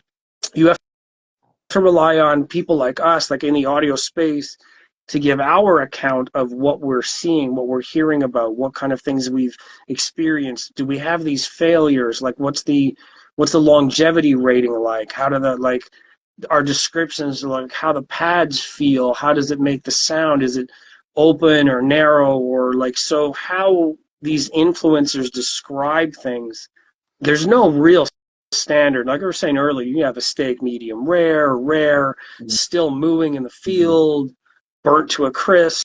Like our tastes are varied. So how we describe these experiences for any client, customer, audience is really important because we're limited in like how you can go and experience this stuff anymore. So, but anyway, sharing all of these stories from different sides of the coin is really important. definitely. yeah. I think it's just one of those things. Like mostly, like say for instance, you go into like computer store. Like basically, what we have basically codes in PC world, and there's like different displays of like headphones and stuff like that. But They some of them they like are, have are like terrible, and terrible like the issue with that is in the US, obviously, you guys like Best Buy, they have a certain little display of consumer grade headphones like your Yeah. Bose, Sony, sort of skull candy, mid brand headphones. And the thing is, like, they have a button, have like 5 tracks which you can choose from. And like when I first put the XM5s on in the store, I thought they were awful. I thought they were really tinny, really dull, horrible sounding. Um, and then I kind of went on YouTube, saw people's reviews, and bit the bullet. And then obviously brought some myself and like that. But the issue is in places like that, they're so poorly set up. I think it gives people a bad judgment because what people will do is headphones that are actually really good sounding, they'll go to a cheaper pair which will sound incredible to them on on that display. They'll get that set of headphones home, pair them with the phone, fiddle with the EQ, and then we'll be like, damn, these suck, they're awful. So, you've kind of got to rely on people a bit like myself. I mean, I'm a headphone guy. I've got loads of headphones. Oh I man, can tell you, we literally went through loads, didn't we? Loads when I came down. I've got some rare ass earbuds. I mean, guys, where are my rare ass earbuds? It I might- bet these suck, right? But if I can find them, I bet you guys will, you know, get the nostalgia back. Let me find those bad boys because I can see them. I can see them. You guys are gonna go, I damn. have I have two functional IEMs that I wear. One of them when I'm going out that I keep for certain occasions costs more, a little bit more design element to them, look a little bit better. And then another pair that were highly rated, seemed to be doing a really good job. All I did was change the cable so I could like pop them on and off and use whichever one I Mm. want whenever I need to. A couple of backup pairs. That's basically it. I run the two. The most significant thing that I've been wearing lately in audio, honestly, bar none, is a Bluetooth neck speaker. So it broadcasts Bluetooth from my device so I can play it over, like not covering my ears, but still I've listening seen to the those environment. things. They're pretty damn cool. Those How did it's you find been that? the number one thing that I've worn for audio all year long. 2023 was dominated by this neck speaker. It's like, do you know, like when the iPod first came out, people just used these things. I mean, mine is still, as you can see, these are like brand new. These are untouched, unused kind of things. But these were the iconic thing. If people had Yeah. these in their ears, they had an iPod. That these they sound pretty bad. Not gonna lie, they are not great, but they were the iconic thing of like my childhood. Yeah. And it's like when us guys had the original Sony Walkman, man. I still have These, one somewhere. yeah. I mean, these are my original buds. You know, and to get you can't even buy these, and you can't buy anything with that same. I don't know. It's like if you don't use these, they the whole player sounds like ass Mm. because the original Well, headphones with the mega bass and everything else yeah, back when I was a kid, no other headphones can replicate that sound. yeah, that It's strange. could have something to do with. I mean, all of these mobile players back in the day had their own microphone amps, their own DACs, Yeah, everything built in. Whatever the ohms rating is of the output, like the amp output or whatever. I mean, who's measuring for that? When you put on a different set of headphones, if whatever the rating is, we don't know if we're pairing them correctly. That's a really big thing yeah, Mm. about headphone pairing that's with DACs true. and amps. Like we don't know that. That's probably one of the most unspoken about things about mobile audio that no one really talks about is matching impedance and ampliphone or amplifier impedance and headset like ohms ratings. Yep. Hardly anybody talks about it. I mean, Zeos Reviews is one of those guys who talks about it, and I'm not really big in the headphone space, so I'm not sure how many other people discuss headphone reviews and like do the measurements and like check the outputs and have a chart for what to match.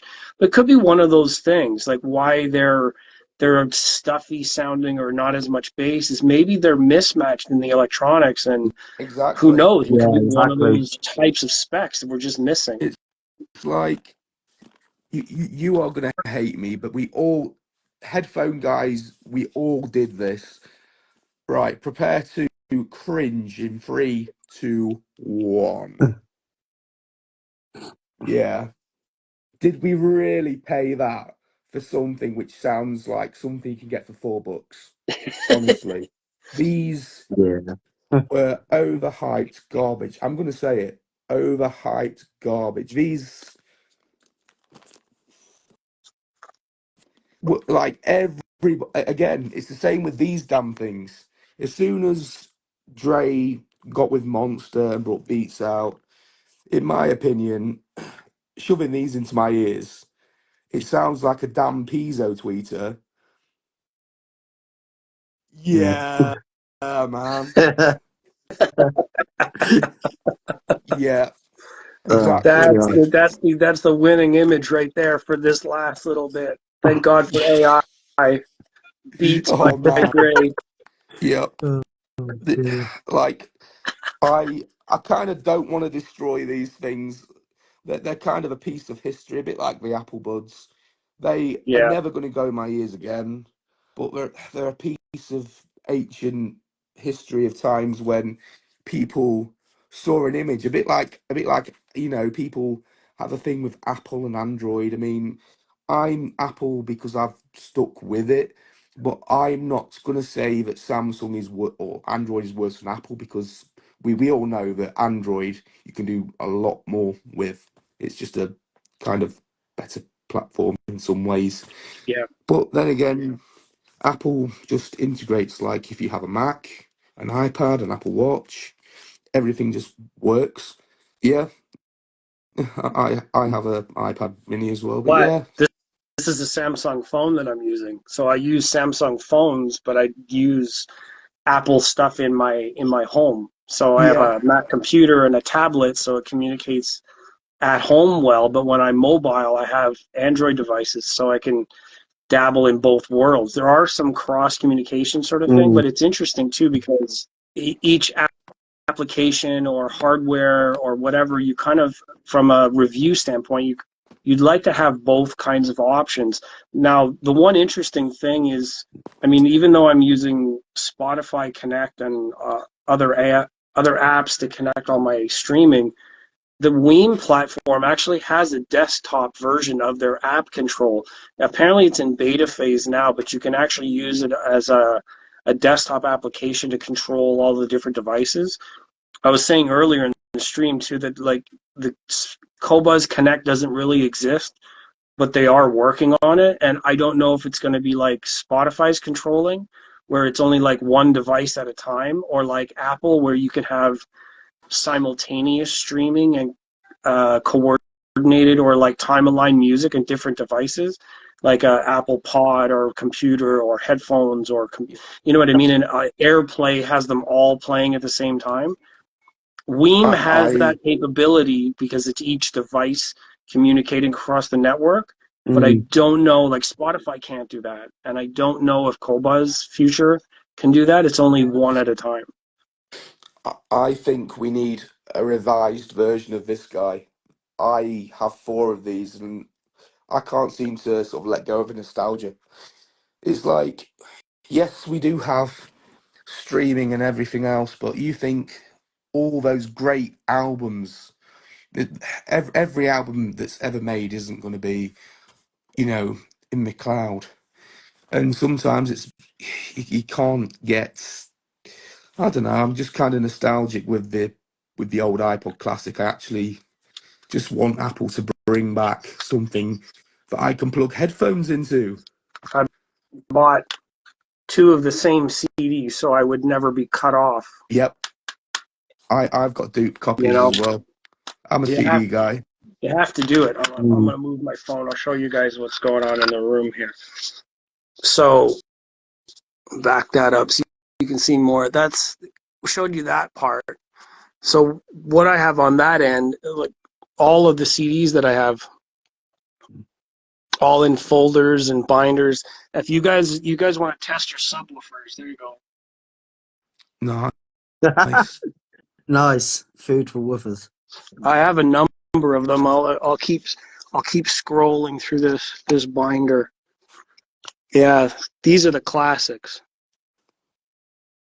Nice. Mm. There's loads of bass test CDs there. Yeah. A lot. But these are oh, I don't even remember what what's the year. I don't even see the year on there.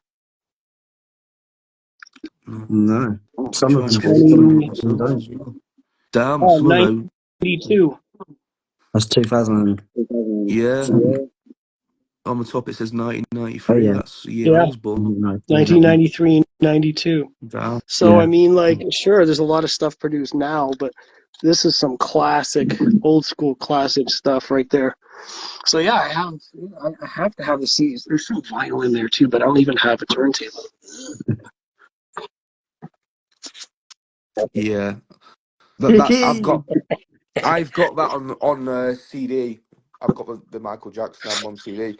I mean, I'm quite open to showing my setup off, but it's nothing, in my opinion, high end. But it's nice enough for me. Well, we were saying that earlier. It's not necessarily about what name brand you have. Like, so what? You don't have green glowing Macintosh fucking VU meters that everybody drools over. Who cares? If you enjoy it and everything sounds good in your space, that's more than enough. Well, all I can excuse me, all I can say is the resonant frequency in this room is 25 hertz, and the sub absolutely growls down. I mean, you can feel it through the sofa, and if the subwoofer's turned up enough, like this door is literally rattling, and Oh, that's for sure. the sub is That's it's a a cat. Kef. It's pretty beat up. It's used, but yeah, it works. It's It's curved, great. dude. That's cool. Yeah, I can tell you the model number so you can look at the specs. It is damn. They look like Mission. Is it Yeah. Mission speakers? They Yeah. are, yeah. I Yeah. can tell you the I model got of those too. The like being able subwoofer is a to P. recognize brands by just what they look like, but I don't know for model numbers. I'm not quite that sharp yet. Mm. I must admit, I'm a bit of a Mission guy. I do like Mission. Right. So there we go. I've typed the sub in. So these speakers are on. 2 seconds. These are on carpet spikes as well. So literally, they ain't moving. They're Nice, pretty solid. but So they'll couple to the floor in the house. So whatever the yeah, floor, you'll have that kind of movement. yeah. I've got the good old Amazon, combo cables. They work. They're Yeah. good. The M35 eyes. It's a little bit fuzzy back here. Yeah, they are the Mission M35 Oh, eyes, which okay. I think they're sort of about in the UK. I want to say, excuse me, my throat's really bad. I want to say the retail back in 2005, six time when they were new were about 1200. Nice. Yeah. I used to, speaker selections come a long way. I started with a local brand, which I don't like saying their name anymore. I've got a mixed feelings relationship with them right now, but they're made locally, they're engineered locally, they're crafted in Canada, if that gives it away. So I had those for the longest time, but then ended up selling all of the stuff off of recently, and then kind of moved through a couple of different brands. I had Sonus Faber in here for a little while. I had the Lumina 2 bookshelves, then I moved to the Lumina 5 towers, then recently sold them on my way, and now I have the Arundel towers. And I'm slowly working my way up to get into this like mid-fi stage. So I'm keeping my fingers crossed on the next upgrade. Should be a significant jump. I'm looking at around I think what they are is about 15K Canadian. So that's Yeah, MSRP. So we'll see. Keep my fingers crossed and work hard enough. you can definitely tell that I'm a mission guy because it's like I have the M single driver versions yeah, here in and the sort of beach. Oh yeah. They are being driven by the piece of crap. This is a piece of crap. It is a generic Sony. And the reason why I'm driving it by the piece of crap is because the amplifier, which was in the lounge, was a Denon. Weirdly enough, a Denon. And what happened with the Denon? Power supply issue at standby. So Denon needs to sort their shit out Yeah. and fix the pre-power supply issues with their amplifiers. Because this leads me to my next question as well. Are Sony still making good receivers, or have Sony gone down there? That's the next question. Are they making some good stuff?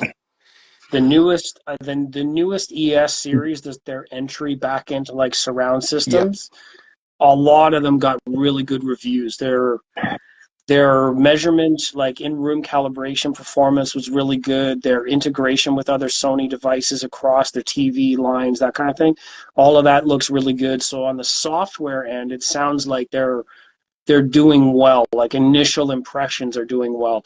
I don't know about 2 year down the road. We're gonna have to wait for those kinds of numbers. Of course, everything is like unbox specialist and the initial review and like everything sounded good in the first 12 times I listened to it, but these influencers are not coming back 2 years later and they're not able to say like, hey, we've owned this for 2 years and here's how it's going. They just get in for when it's new. They get the money from the ad revenue up front, and then they just like piss off after I that. kind So of think nobody knows if they're that's what good needs to long be a term. thing. Whereas we have this, a bit like us today, sort of saying about these headphones. Excuse me, that was a little bit loud. So these headphones, yes, in 2 years' time, there's going to be quite a few different revisions of these headphones. So, you know, there's going to be a lot of upgrades between now and then. Then and now. Sorry, but to sort of look back 2 years and say, what do I think to these in comparison to the later generation? That's what people sort of don't do anymore. They just kind of make a review of the product as it's released. They don't then say, hey, this product's still good. It's a bit like a mobile phone. Everyone rushes out every year because they see this. Oh, it's the shiny new phone. But in reality, what does it do better? Is your life going to be better if you have a 15? No, it's Yeah, really not. Is it going to do the same as the 13? Yes. Is it going to take calls? Yes. Is it going to take great pictures? Yes. Is it going to still have all the things you need? Yes, it is. Because the average consumer is going to, scroll through TikTok, listen to a bit of Spotify. You know what I mean? Do they need to spend yeah, $1,200 on this? Nah. Unless they want to just go, look at me, I've got this. Which, exactly.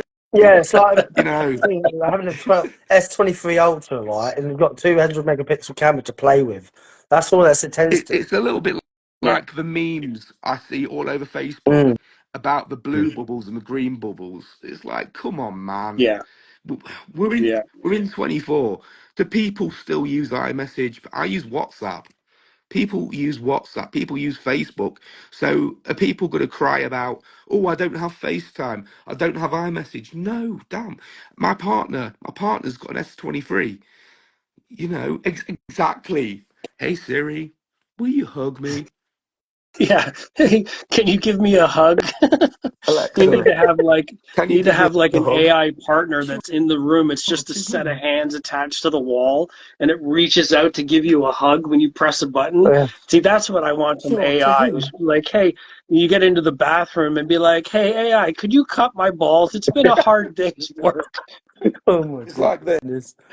Like you come out with an iPhone Ultra 25 and it has like these appendage attachment.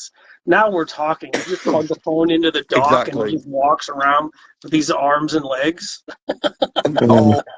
oh man, I have another gripe, an absolute gripe. Amazon, if you're listening, why did you remove the audio output jack on your damn devices? And why do they sound like compressed ass?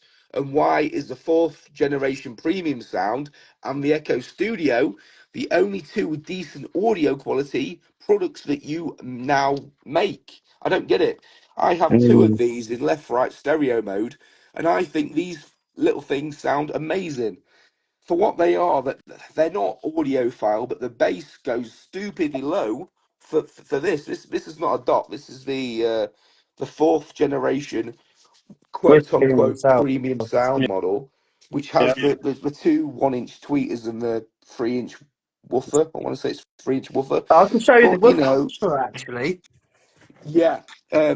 I had a broken one which I gave to Shane. Cool. Now that is a nice So it woofer. looks like a little Neo Magnet with a stamped rolled basket, and I, actually This is not bad looking. Peerless woofer. So basically, Peerless are basically representing with Amazon products. I can let you Same with the into a Echo little Sub. secret as well, guys. I actually played a tone generator through Bluetooth connected to that thing, and it is playing 30 hertz like a boss. It is playing down to 30 hertz like a boss. It does not care. There's no distortion. That's the thing about this one. Mm. You know, it's not compressing like this when you turn it up to volume 10, like the Echo Dot does. The Echo Dot is so unlistenable. It is terrible. And the Yeah, sibilance from it, it's got this overemphasized sibilance. It's awful. It's like Yeah, someone's got a treble and cranked that treble 16 kilohertz, boost it, 10 kilohertz, boost it. Why? now do you see why I Why? have it plugged into the auxiliary jack all the Exactly. time? I Into a can tell you some one thing, stereo. right? yeah, yeah. I don't know why. I don't know why they would remove Exactly. like an all-time classic like 3.5 plug auxiliary output, especially for home. I Exactly. can understand why they did it on mobile devices because people are and they jump into swimming pools and they drop So it in the toilet many and people I you know what know I mean? Yeah, have got because these, of but that like the IP whatever waterproof protection thing. I get it for mobile devices, but when you're at home, I why? Because it costs less? It can't cost that much less. Come on. It's so you know, weird. And as I far as the still think, EQing, like right, the for driver people development to in some go of these, out and get one of these guys, you can get a second-hand one of these for about $10 now, used. All you need to do, go on Marketplace and find yourself a half decent receiver, half decent pair of speakers, which is going to set you back $40. I'd rather listen to this, you know, the sound of that system, because that sounds like ass. yeah, It's always Yeah. going to sound like ass. People buy these things, turn them up to 10, and listen to that compression and distortion. It is horrible. yeah, Stop buying the wrong speaker for the wrong things. That is not designed for that. Which leads me to this. One, two, three. Which speaker do you buy for what purpose? If you want to go down the beach and piss people off, you buy this. If you want half of that volume, you get this. And if you want something to stick in your pocket, which sounds as loud but with a little bit less bass, then you buy this. yeah, And am I a JB? And excuse me, am I a JBL snob? Yes, I fucking am because they sound awesome. Are they audiophile? No. Are they good for what they are? Yes, they fucking are. And all I can say is find me a Bluetooth speaker with the same ruggedness, battery life, and performance. which you can kind of just beat about. I'm a JBL snob, I must say. Like Well, JBL, they have some really good engineers, and they've been at it for a long time. exactly. Harman International is still one of those big brands, and their PA Live, their studio monitor quality, their mobile, they're in a lot of different brands. So I don't hold anything against their engineers. I think they're doing a pretty good job, honestly. They are. The only thing they They're great. intentionally messed around is when they actually took like LFM mode off of some of the Oh actual speakers, man, and then they that reproduced it pissed back me off. again. Like literally, I had the original boombox, I'm right? about to make Shane cry right now because guess what I have? It has I've had one of low these, right? frequency And as mode. soon as It I've is the turned, original, the yes, OG boombox. I've Wow. had one of those, right? And when I've upgraded the software on the thing, it took LFM mode off. And I was And thinking, what what did the Shane do? actual Shane hell? got in a piss and he launched it. Launched the whole thing. And I was like, nah, this is He not got in a happy. piss and was like, right, this damn thing's pissing me off. So I was like, I'm just gonna fucking launch it Just across Yeah, the room. I don't. They have business tricks. It's like one of those compromises. Like a lot of the times, like we come across anything in audio or marketing or business or whatever, especially in tech, they have a lot of these like tricks. They'll take something away, they'll mm, make it limited, and they'll push you to buy something because it's limited edition, or they'll finally make it fucking black and red, so we actually like the way it Uh-huh. looks instead of some weird A bit like this twisted brown, guy. green, baby shit color. Yep. Then they'll release limited edition that's like all white or black Yep. and red, and just same thing they do with cars. And like, here's limited edition, buy this now, whatever.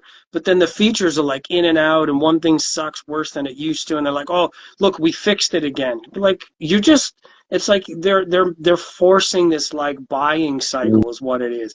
mm, That's yeah. something we got to be aware of. I mean, if you don't like what they're doing, you got to resist that. Like, I like it better, but they're jerking me around. I don't want to, like, the same thing they're doing with movies. Like, I'm so glad Fast and the Furious is finally over. Like, take all 13 of your movies and just bin them because, like, it's remake after remake after remake.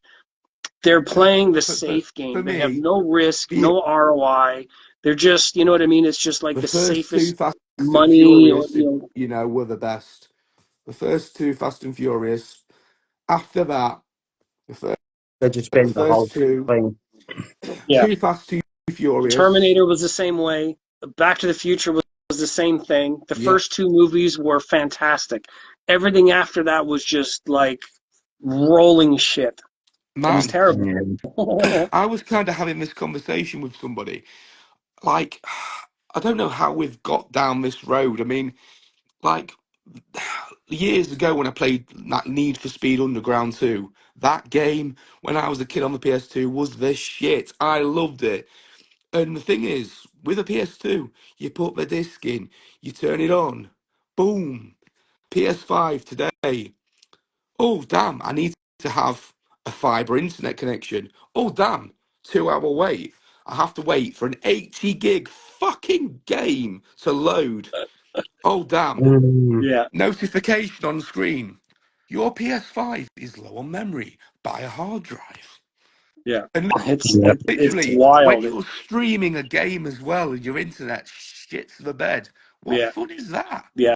Damn. Everything gets bottlenecked. So it brings back that quote you guys may remember from the original Jurassic Park. We're talking 95, whenever that Yeah, was. man. He's in I the remember that. room. He's in the room with the engineers, and they're asking a question about the park. I'm going to reiterate the whole thing because it's important to know.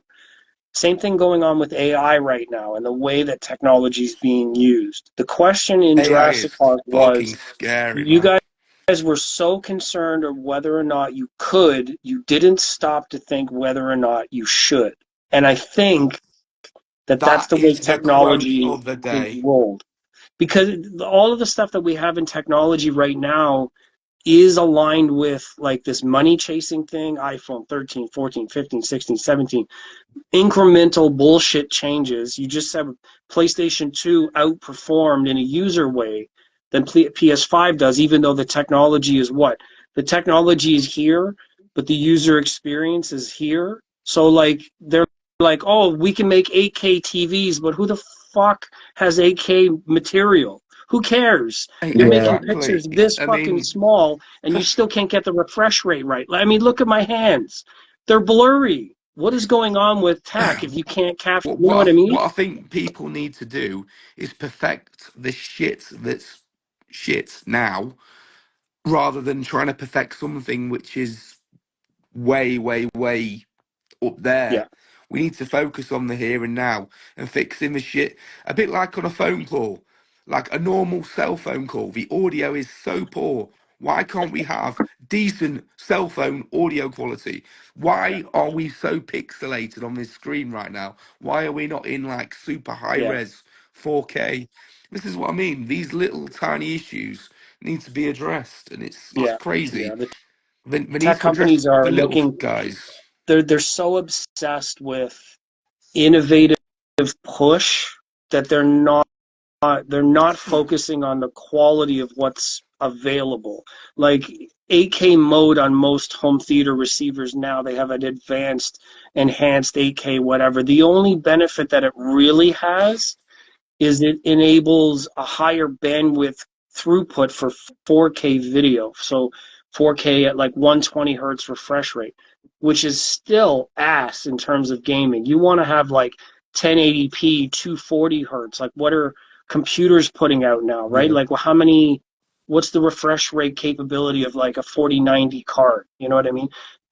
Tech can't get there, so we don't need 8K catchphrases. We need really legitimate, color accurate, high refresh rate 4K. Stop there. I mean, Retina technology from Apple proved that your eyes can't perceive a difference in pixel density beyond a certain amount of range.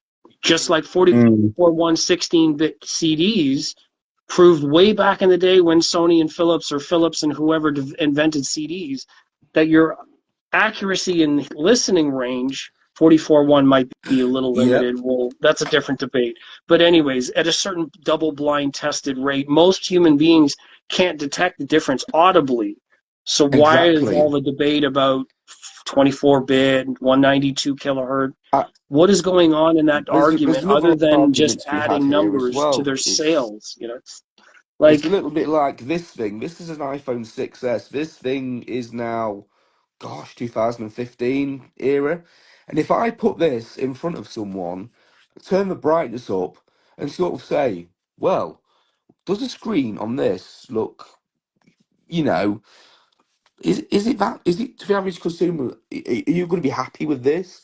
Because this still, to this day, is in the SE. This screen is in the SE. The same pixels, the same resolution that is in the latest, greatest SE. And even still, in the iPad mini, this thing, this is a liquid retina. It's not OLED or anything like that. It's just an LCD. yep, So, some things are just backwards. yep, yep.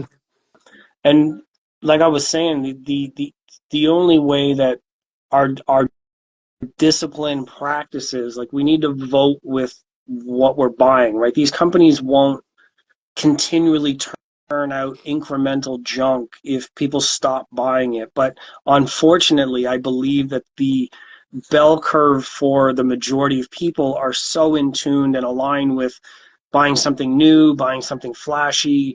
An incremental change is enough for me, so they're going to keep investing in, not investing, but keep spending their money on whatever's new and updated because Mm. what Dre Beats sold $1 billion because it was fashionable, not because they sound good, Yeah. but because there were multiple colors and basketball players were wearing them. That's how that whole thing started. It's like they're selling on the social approval rather than on the accuracy of the technology. And that's the only way that we can enforce the change is say, no, you guys are selling junk. Fix your shit before anybody Yeah, buys it. exactly. You have to Mhm. actually And stand this on that is platform half and the say, no problem why the more. audio industry is so screwed, because people like Amazon bringing out the Echoes, people hype this Echo up, but they don't say, how loud is this device going to be in, what, what's, is it going to be loud enough for for your space, basically? But people don't tell you that, and there's not many. places anymore like back in the days where you could go to a store and crank something up just to sort of see if it's any Yeah, good. Yeah.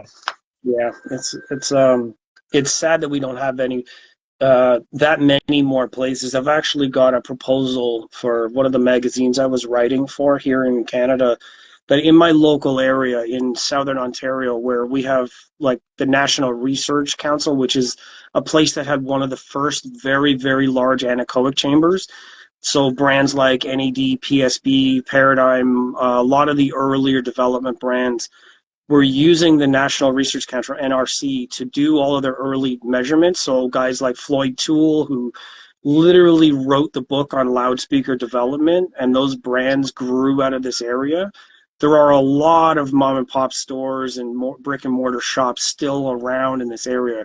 So I had a proposal to the magazine to visit each one of the area shops that are still around, smaller, you know, shops, and do an interview with their owners and get an account for their history and how long they've been in business and how it's changed from year to year and the kinds of things that they're facing, and do like a feature on their store. Because like we've all agreed, the reviews online, half of them are fake anyways. Amazon reviews, they're Yeah. just Yeah, like, they're Definitely. exactly. just Yeah. bots writing bullshit. So Yeah. their It's scale of just clickbait. trust is It's like developed, when you you know, like see this. like So it's a not real. Facebook ad for something, you're kind of scrolling through Facebook and you see like this bullshit product. Yeah. You look at reviews for that bullshit product, and it's just basically a box shifted product where they've kind of like clicked the link, copied, pasted it, and pasted all these reviews saying how good this item is. Yeah. But in reality, it's a piece of crap. Yeah, yeah, and that's what it is. It's kind of customers, like anybody that I reach in my audience, why I'm so raw and I don't hold much back, and I'm not looking to win favors from companies. God knows a lot of distributing companies or brands are going to watch what I've said here, and I'm like ripping band-aids and bullshit off of, so, I'm not going to get any Mm, favors saying what I'm saying, because I want to communicate to the majority of people out there who are buying stuff and looking to invest what little money they have nowadays in the economies that we have. Like, you want to get something that works long term, that's not going to be a piece of shit in 3 weeks. I want to speak the truth Exactly. about yeah. the foundation of what we're looking at here, and allow them, to make better decisions. So when you look for trust in reviews and specs and numbers and sheets and like sales reps that have the whole like acronym of jargon to tell you about how this works and that works, and I mean, what foundation do we have to tell the truth about these things? Like our topic earlier about boards and different devices and software and different devices, but what actually makes a difference are these other things. And it's a story that's untold, right? So I'm glad that I've had you guys here to jump in and walk through some of these old products and the development and history of what actually works, and like the real world experiences. I think it's been super grateful. I'm super grateful to have you guys here to talk through these different types of products, like Bluetooth speakers and at-home devices and headphones over time. And like that's really cool to have an account of how this stuff actually carries through in our lives from year to year. Yeah. It's about boasting, like literally boasting the marketing and stuff like that. Like people buy what they really buy, and it's just at that certain point where most of the people buy the exact same thing, and then obviously they think the reviews are pretty good, and you get loads of bots and stuff like that on Amazon. I've been reviewing on some stuff on Amazon, and it's like you get so many bots on there, and there's only like 30% of real people that are basically commented on how the reviews Honestly, are, and it's just I one of think those there needs things. to be more people like us who have had hands-on experience with these products Exactly. to say, Yeah. hey, this product is actually decent and it's not a piece of shit. And we think this product would benefit you because we can just Yeah. sort of describe the battery life, the sound signature, and everything else. Yeah. But I mean, the issue is, I love Floss's reviews, right? I love Floss as a guy; he's legendary. Mm. But I see it all the time, and people do this, and it honestly gets my back up, and I'm gonna just do this, right? Because this is not in my opinion, a review. Let me just do this a second. Why is my iPad glitching out when I want it to work? I'm really sorry, guys. Honestly, this is quite embarrassing. Let's get this done. Hey, technology's like that. We think Yeah, that we have all right. of these Wi-Fi devices around here. Like, check this out. So Just to jump in. let's do a typical review, right? Maximum bass, maximum treble, maximum volume. No, we start. We leave everything flat. We listen to loads of different tracks flat. We leave the normalization off. We leave any enhancements off. And then after we've tested a few different tracks, then we turn those enhancements on and see what difference those enhancements make Yeah, in comparison. And then we can say Mm, what the differences are. Rather, because if you get a set of headphones straight out of the box and you kind of do that V shape, of course they're going to sound impressive because you're boosting them. You yeah, know, it's like if you go to put your favorite song on, right, and you kind of boost that bass, boost that treble, and you kind of go on to the next song, and you're thinking, oh my God, this is sucks. If you're constantly having to change the EQ like all the time to get the sound you want, that they aren't the headphones for you. You yeah, kind of want a pair of headphones where you've listened to album upon album upon album, and that sound is consistent through everything you listen to.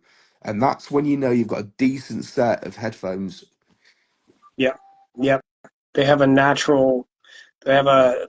They have a sound signature and performance in themselves that suits your taste, rather than having to play with Yeah, everything in order to. Yeah, I'm going to be biased, but if anyone can get their hands on these, trust me.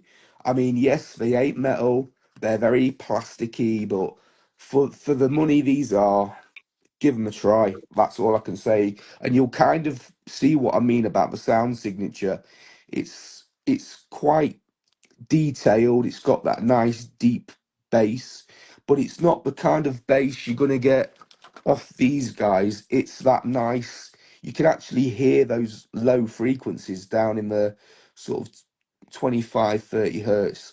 I'd rather hear them than feel them, to be fair. yeah. I mean, these are fun if you want to listen to some drum and bass or some house or some hip hop stuff and you want to rattle your head. I mean, the bass on this sounds like you've got subs in the back of your car and it's just absolutely just pounding your ears. I mean, it's not audiophile, but it's fun. Oh yeah. So it's you know, so some people might think these are boring to listen to, but then again, you can use the EQ to sort of taper that sound. Whereas kind of with the Bose, I mean, I think for the average consumer that for $200 that they're gonna work and they're gonna and they do sound decent. I mean, active noise Mm. cancellation is neck on neck with the Sony's. So, I mean, I can't fault these in respect of they're comfy, the noise cancellation is good. But, I put these on my friend's head and he told me, in his personal opinion, he couldn't tell much difference between the QC45s and the Sony's. But instantly, when I put them on, I heard a lot more detail from the Sonys in the vocal clarity and in the really high frequencies, which, to be fair, most people can't hear Mm. above, sort of 15 kilohertz anyway. That's that's an incredibly important point. Is the next time I get a speaker review from a person, I say, buddy, let me see the last hearing test that you did. I want Yeah, to see the curve of what your ears look like on the last hearing test. And if someone can't show me what the curve looks like of their hearing, why am I mm. trusting their opinion? Yeah, that's it. That's Right? one of the things that you Like, have to. what is the difference in what you have to say from what you're hearing? You can't tell me what your hearing curve looks like. exactly. And I mean, for these headphones, I'm not going to lie, everything's flat, but I like my clear bass up. But that's me. I like my bass. But Yeah. just because I've boosted the bass doesn't mean I've meddled with the mids and the highs. Because the thing is with these headphones, they don't have that boomy sort of hollow sound.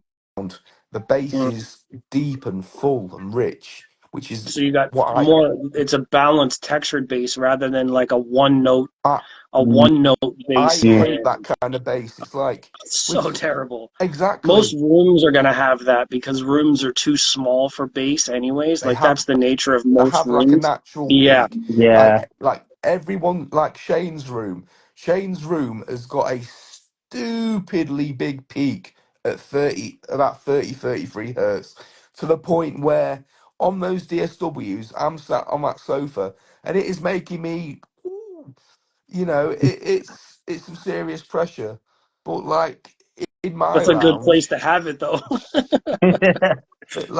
say in my lounge, my sound signature's different because my bass and treble are completely flat on my receiver, yet my subwoofer is playing anything from it's at the lowest setting, so it's playing from 40 and Yeah, down, which is how I think when people say what is what's the meaning of subsonic, I believe subsonic means subsonic frequencies, so sort of 40 and below are subsonic.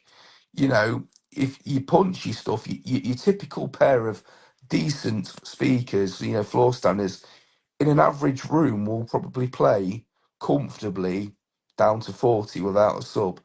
And then if you want that lower frequency, then you start looking at floor standards with multiple drivers and coupling the drivers together and yeah. things like that.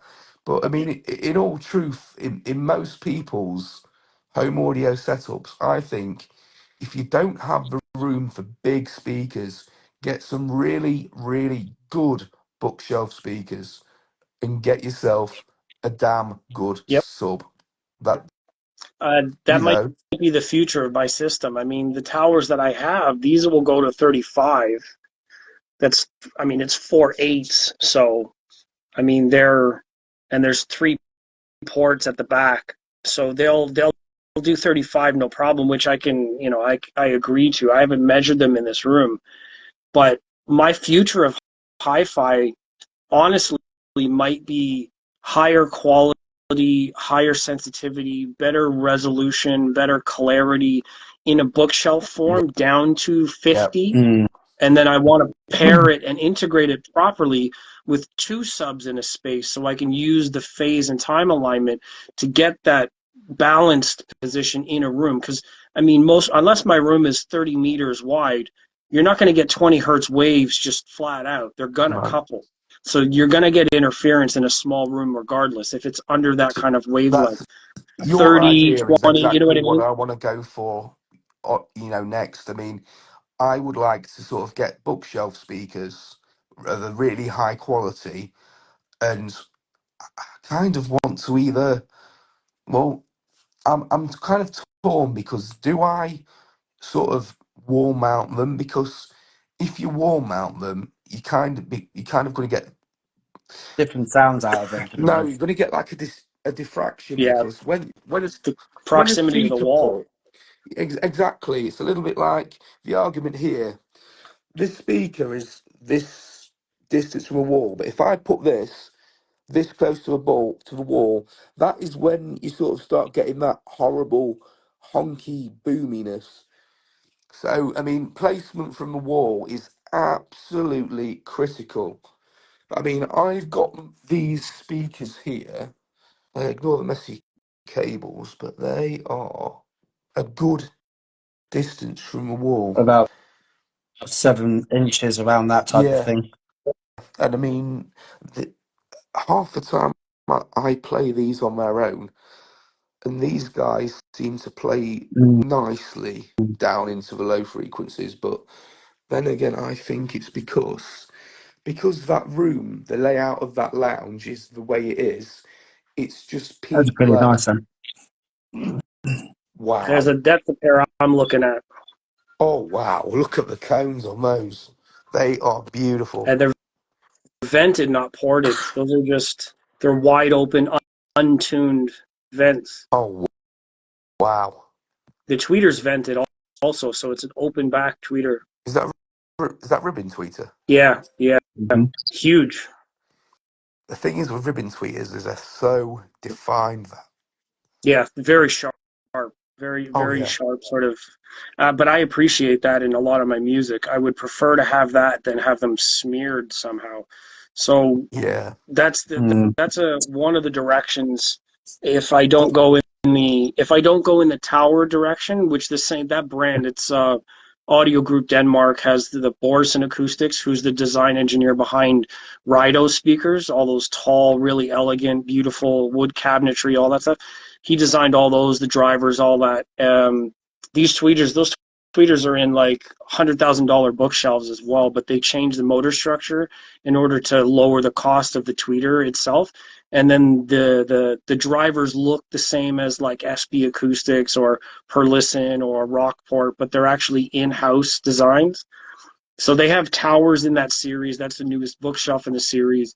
So if I don't go towers, I'm thinking about integrated the subs with those, but they probably have to be sealed subs instead of ported because of how quick the drivers react. Like a vented cabinet isn't performing with that yeah. lag between ported, you know what I mean? So even the Mm. engineer, I The spoke with him subwoofer in direct I've message. He got said in the lounge is a subwoofers are sealed too unit as slow. well. You have DSP controlled subwoofers. There's a delay between the signal and the processing, and it delays behind the bookshelf performance or speaker performance. So you need to have a sub that's like either passive, but I mean, how do you passive a subwoofer these days? You have to run it through some sort of a filter to integrate it properly. So anyways, that's one of the directions I was thinking is go with a Yeah, very high quality, well built, capable bookshelf and pair it to subs in a room and then tune the subs for the bass. That way you're getting all of the upper end clarity. You can move the speakers for imaging and placement away from the wall, put the subs where you need them to put them, and you're not relying on getting bass and your imaging the same with towers, right? exactly. Like, Mm. unless you're in a really big room, you're going to have to deal with these compromises. Yeah, So it's one direction for that, my that's future. why I kind of like sealed subwoofers as well. I find them more accurate. You know, Yeah, Mm. quicker. because yeah, They don't have the same kind of bloated bottom that a lot of people like from that lower extension.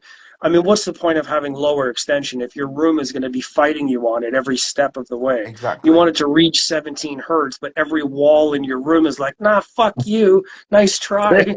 Yeah, It's not going to do it. I it's not mean, going to do it. Like that, literally, Yeah. like the like I amount of say, that stuff I've subwoofer in literally there is a tested. sealed one, Mm. but yet it's still it can get down there, Yeah, and that's just because of the natural acoustics in the room. If you've got a decent room and you put that, the thing is as well is most people forget that different, you can put a pair of speakers in one room and they're going to sound absolutely amazing, but you put them in a different room, they're going to probably sound like ass. It all depends yes, on, yeah. you know, That's what I 100%. had originally, but basically, when I tested subs in this room, it only peaks around like 33 hertz to minimal, like say about 29, something like that. Even with the edge sub in here, where it was just floundering a load of pressure, but you can't really hear the no, actual bass Yeah. from it. no. And it's just basically just like having this like structural break, like You you're can kind of taking feel too the much pressure, onto but you it. can't hear the physical. Yeah. You can't hear the note. So You know what I mean? the air is Mm. being pushed around, but the note harmonic is being lost in all of Yeah. the Yeah, cancellation. And it's exactly. like crisscrossing between the frequencies between it when they change as Yeah. well. And this is what I get when I have the kicker sub and then the DSW in action with them two echo dots, like literally plugged into like the AUX. They opt out on like flipped 180 all the time, and then I have to re rechange the wiring Yeah. and all sorts of stuff and just making them right. And it's just a complicated Yeah, texture between and having one thing at one side and then the other thing at the other. And it's just like, nah, I've got to cancel it out and just only use the DSWs because they're the ones that are basically producing. it's a little bit like in this lounge. If I were to move, like, if I were to put this sub over here somewhere, Mm. I would then have to, because I've moved it to the opposite end. You'd then have to flip, flip the phase Yeah, over. basically Yeah. just delay the frequencies and Because stuff like that. what would happen is because you've moved the sub. there's going to be phasing issues there. Yeah, either time arrival Mhm. or phasing issues. It's a tricky. I mean, it's one of the most significant things going into room tuning and treatment right now is bass management because it's one of the more Mm, complicated, louder, dynamic, most desired things that you guys will confirm. Like having good quality bass really makes or breaks a full soundscape. You can't get it right in most spaces. It falls apart. I mean, you can have yeah. amazing everything else. And truth be told, I'm not really a bass person. I can appreciate it when it's there. But for me, I love the articulate nature of like high frequency and sound staging. The bass can kind of, because I know that it's a really difficult issue, I can let it slide. But Yeah, getting it right, like direct control, bass management control, these turn off and storm audio systems that have like standalone tuning, DSP controllers, between phase time alignment, they have active sub and bass controls now. There's can't remember which brand name it is, but they make an active bass controls unit. It's like 3 6s with passive radiators that do like an opposite or phase relationship bass signal. So like you have your subs where you want them aesthetically, and you have another taller like cylinder sub somewhere in the back of the room that's doing the opposite wave so that it sounds Mm, good in your listening position. So you can have it set up where you want it in your space, but you have to add another device just to actively mm, push the waves so that the null points are correct in your yeah. listening. It's yeah. a wild, wild technological thing right now. It's the number one thing in tech, is as far as I know, is in all of the platforms, is getting your bass management correct in order for it to sound good in any room. Doesn't matter how big your space is. Unless you're doing like PA concerts in an open amphitheater, you're still going to have bass I frequency have issues. And even bass then, frequencies that tech issues they every have weekend with my job. cardioid design subs to deal with Yeah. bass frequencies, let alone the fact they have like 30 bass bins To be set up. fair, as a mobile DJ, I have my top cabs and I have my bass spins, my subs. And the issue is, I can go to one venue and the PAs will sound great. You go to a different venue and you kind of have all the bass behind you Mm. and not enough out front. I mean, it's really strange with PA. It It, is because when it, I used to do it back in the day, right, I had the Four Emblems, which is basically where I live, and then there's the Broadway Hotel. And when I bought my SP4Gs or my Bose AO2 Series 2s with the Intimidation scoop bins, they sounded so much different between each of them arenas. And it's like they get lower impedance of bass in the actual lounge of the Broadway Hotel than you do at the Four Emblems. And it's just kind of different between changes. When you do the, I can't remember that place, but the, what was that Hot Top Priory one? When you do that one, that place is a damn bass trap. That hurts. yeah, When I have my subs in there, it's like, I mean, to be fair, the PA speakers I've now gone with, which I love them, the Mackie V class range. People slag Mackie because the thumps. We ain't going to talk about the thumps no, on here. We know how I not the feel top. about the thumps. They are Mm, poor. yeah. The thumps are what killed Mackie. The original SRM 450s, they had that gritty top end, Oh, but and the Thrash as well. They're not really that yeah, great as well. I mean the Mackie V class are for the money some of the most hi-fi sounding PA speakers. They've got that sweet, clean vocal. I mean, if you get a chance to go on YouTube and sort of listen to him, because there's a guy on YouTube who's put this binaural microphone on and sort of given them a proper good test. And I had the pleasure of listening to the Mackie V class in person, and for a 12-inch box, that they have more than enough depth. I mean, they go down to 40, and I mean, most Wow. people, the average consumer, kind of doesn't want bone crushing bass at their wedding. They want to hear the music. They want to, Yeah. they don't want to be, you know, grandma in the corner. shifting across the floor when the bass Exactly. notes hit. Does grandpa want to have his dentures rattled out with bass? No. He Yeah. wants to he wants to listen to his rock and roll. He wants to hear that rock and roll clearly. You know, It's you yeah. kind of want to Mm, get people dancing with a quality sound. You don't want to. I mean, half the time I don't take bass spins because yeah. I think for a pro audio guy, because I've been a mobile DJ for 15 years, and from a learning curve, if your PA is just too fucking loud and it sounds harsh as anything, people will just go, "Damn, I'm going to the bar. I'm off to the bar. This is trash. I'm out. I'm gone." Yep. A bit like when I walk into a club, right?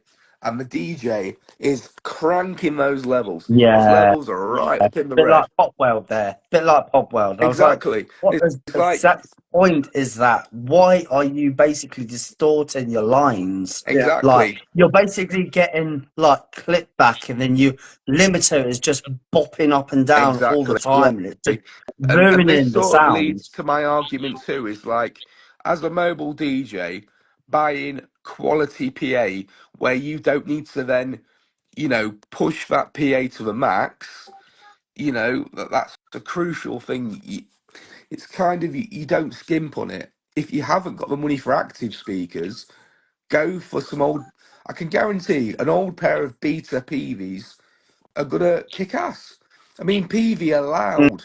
They Just get like the the ones job that I done. have. They're both Yeah, small, but they can I compare sound towards I others. cannot say a bad word about the old school JBL Mm. stuff. Like the Eons, for example. The Eons are probably they're gonna sound a bit trashy, not gonna lie, but they're gonna get the job done to a point where people ain't gonna go, "This is bad. This is really bad." You know what I mean? Because Yeah. people You back in the day gotta have used to have quality sound instead of exactly, these like exactly. Mm, I mean, crushing levels. Yeah. yeah, because what most people don't realize is like, and this is a crucial thing for a mobile DJ. Always go in front of your speakers. yeah, And one thing I will say is, from a mobile DJ, can you and your friends have a conversation on the dance floor in front of the speakers? If you Right. can't talk to your friend without raising your voice, you're too damn loud. Because the thing is, as well, is at a wedding or a party, if people want to dance, they'll come up to you and Yeah. dance. Not everyone in that room is gonna wanna be blasted Yeah. with the music. Yeah. If they wanna hear the music They'll. and dance to the Yeah. music, they will go closer to the Yeah. source. hmm If people think, "Oh, I love this song," or "Damn, that sounds good," I'm gonna go to that DJ. I'm gonna check that system. I'm gonna dance to this song. Most DJs just think, "I'm gonna have loads of twin 18s, loads of double yeah, 15s, and I'm gonna yeah. rock this venue." And it's like, dude, it doesn't work like that. It's the wrong approach.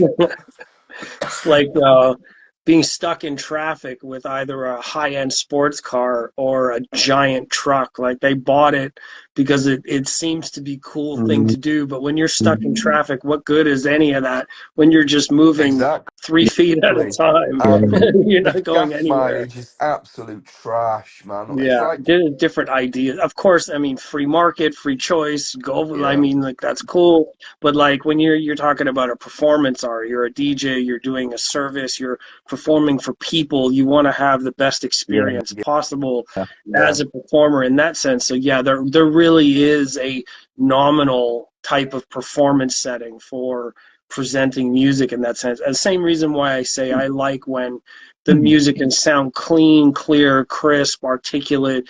oh It can yeah. be dynamic, all yeah, that kind of stuff. And the bass This can is be what I mean. secondary. yeah. That's I the mean, thing as a because mobile obviously what it DJ, the is like. bass needs to be there, but it doesn't need to Mm, be to the point where mm, it's overpowering. I mean, I've got to a point now where, I'll be honest, do I really need to take 18s to every no, gig? No. no. The thing is, I'm actually just only taking the 15s like on their own to the one that I'm going to anyway on the 17th. Like, yeah, obviously it's 16th birthday. All I'm going to have is just the Timmies, the booth, overhead kit, the lights. They'll enjoy it. It's not going to be boomy bass, but these Timmies are tuned to that certain level around Yeah. about 40 hertz, But to something be like that. fair, But I mean, again, you kind of got to look at your venue size as well, yeah, because exactly. if I take those Mackies on their own for 400, 500 people, Mm, they're going to start going, we need more. And yeah. this is where you run into more problems, because what you're then doing is you're then getting them, that limiter's hitting, that limiter's Hmm. hitting, and then you've kind of got to think, you've got to cater to your venue. So what then happens Yeah. is you need to, add one or two subs. I mean, for me, you can take subs, but you've got to kind of get that balance right in the room as well. And what most people forget to do, which is crucial, is, for fuck's sake, put a high pass filter on your damn top cabs. Yeah. It's there. Yeah, It's that's the main crucial. thing. Use you because what then happens is, holy shit, I've got more power. I've got more crank room, and Yes. Yeah, but the thing that's is, kind it's of what you like when need. you actually put the high pass filter on your mids, you're going to prevent that woofer from being blown out towards Exactly. pairing to the subs. And you're just going to have that crossover set to that sweet limit on what the subs can't do, but what can do on the actual mids. Yep. But the subs can just control the lower ends towards whatever it And is. it's a bit You like just don't, other DJs not knowing about amplifier power, yeah, because they also think exactly. that, 1,000 watt PA speakers. If I put a 500 watt amp on 1,000 watt PA speakers, I ain't gonna blow that. But what they don't realise is clipping Yeah. is DC. Mm. Constant DC on a voice coil. That coil's gonna fry. It's gonna Yep. cook. Yeah, Boom. Yeah. squaring out It's a the lot of frequencies You're, is you're just bad on always them. better off yeah. putting, if you've got a 400 watt speaker, you always want to put an 800 watt amp on. Reason I say this in the PA world is because your amplifier wants to be, it's like having a 1 litre car and a big car, If you're put in that 1 litre car, that 1 litre car is going to go, it's going to be maxing out. So that's your 500 watt amp. If you've got a 1,000 watt amp, or for argument's sake, that 1,000 watt amp is going to be ticking lovely, Yep. and there's still going to be room there to crank up. And the thing is, as well, is, as you guys know, speakers on a more powerful amplifier, like for example these old things, these old, I haven't shown these. These are the old Bang& Olufsen speakers I have. These are, Oh, the oh, Beer Box yeah, 1702s. these are from the 70s. If I can get the damn grill off, come on. I Ugh. had two pairs of them and I Right. blew them instantly. Yeah, I don't know. I don't know. Well, I do know how, but come on, people want to see the woofers. Right. So ignore that. But yeah, it's a nice. Basically, these are Philips drivers in this thing. But yeah, these are only 20 watts RMS. So they claim. But over the years, I've run a good clean, maybe, I don't know, 60 watt RMS in today's standard amplifier on them, and I've not blown them. Which again is my argument in the PA world. You've kind of Mm. got to, put an amplifier that's better Yeah. suited to your More speakers. in the audio world, what they would call it headroom. Exactly. Yeah, exactly. Yeah. The idea of having 50-watt speakers and a 50-watt amp and driving it to their potential is the amp is going to go into this zone of being stressed the fuck out. Yeah, I mean, Exactly. like exactly. if you have the capability to perform well, you have a number of skills, you're doing a job, you can coast through and do really good work as long as you're not at your maximum potential. If you're doing 50, 60%, you can go through it because you have this dynamic room to actually move ahead, slow down, you can catch up. You have the capability of moving through the workload easier if you're doing desk work, paperwork, you're doing assembly work, whatever your job is. If you're not into your 90%, I can't handle any more mode, and you're only coasting at 50%, you've got this comfortable sort of, hey, this is an easy day. It's Friday. I'm going to work pretty Exactly. easy right now. You think about amps having that kind of headroom going. If I'm hit with like a dynamic jump, the caps are not stressed No, already, and they can Nope. flow through that current spike. But if they're already at like 90% and you've got like half a dB of headroom, you've got nothing. Everything is compressed. So yeah, exactly. that And I headroom is mean, this is amazing my for getting biggest better bugbear. But I performance. mean, for people who love audio like us, I cannot stand distortion or compression. I hate it. Yeah. It makes me itch. Because the thing is, as well, is like when you go into a live music venue, what most DJs, I mean, I'm a DJ, so I can't talk, but I know my shit. So, but I'm gonna say like they don't realise in the amp rack that the engineer has set that limit at a brick wall at 0 dB. So when they start going on the mixer at 0 dB, it's not going to make any difference in the loudness. All Yeah, that's going to happen is the physical wave is going to go from being nice and clean to crunchy and yeah, yeah. square and horrible. It goes from normal volume at your like minus 3 dB on a loudness scale, because you know how music is Yeah. compressed these days from Mm. the source. Like files are only 3 dB dynamic range. It Oh goes from man. minus 3 dB to zero, and then you're like flatlining the music when it's so boring to do that. It doesn't. I see it all the time. Like most like premium DJs, just like everything's Pioneer and everything's got to be maxed. I mean, I use a Pioneer controller, but on the Mackies, I am always green. And the thing is, I find I have enough headroom in most spaces. I mean, if I do a bigger venue and I take subs, even still, I, I don't see myself pushing it. I don't think you need to. If you've got decent kit and you kind of know what you're doing with it, you don't need to Yeah, push it because people will just be like people like us will hear what that you're making it sound like ass, yep, and people just keep using the EQs wrong as well.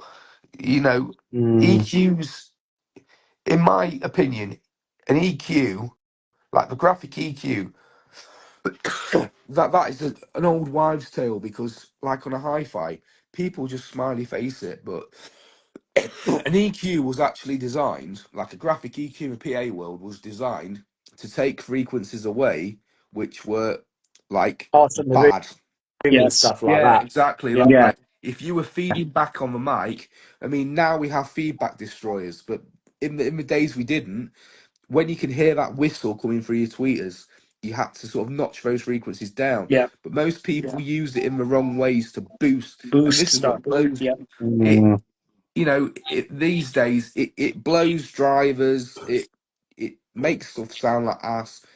yep, yep. If you need to boost the bass, your system's shit Yeah, basically. if you want to boost your bass, you cut everything else and then turn the Yeah. whole thing up. Exactly. The It's thing like on is as well. Samsung phones, like mainly what I do is I literally turn most of them the downwards down. Oh, we need to sort of get you to try this because I couldn't believe it. It fucked with my head. So on your Samsung phone, Yeah. go to the EQ and literally drop 60 and 120 hertz, and All the way down.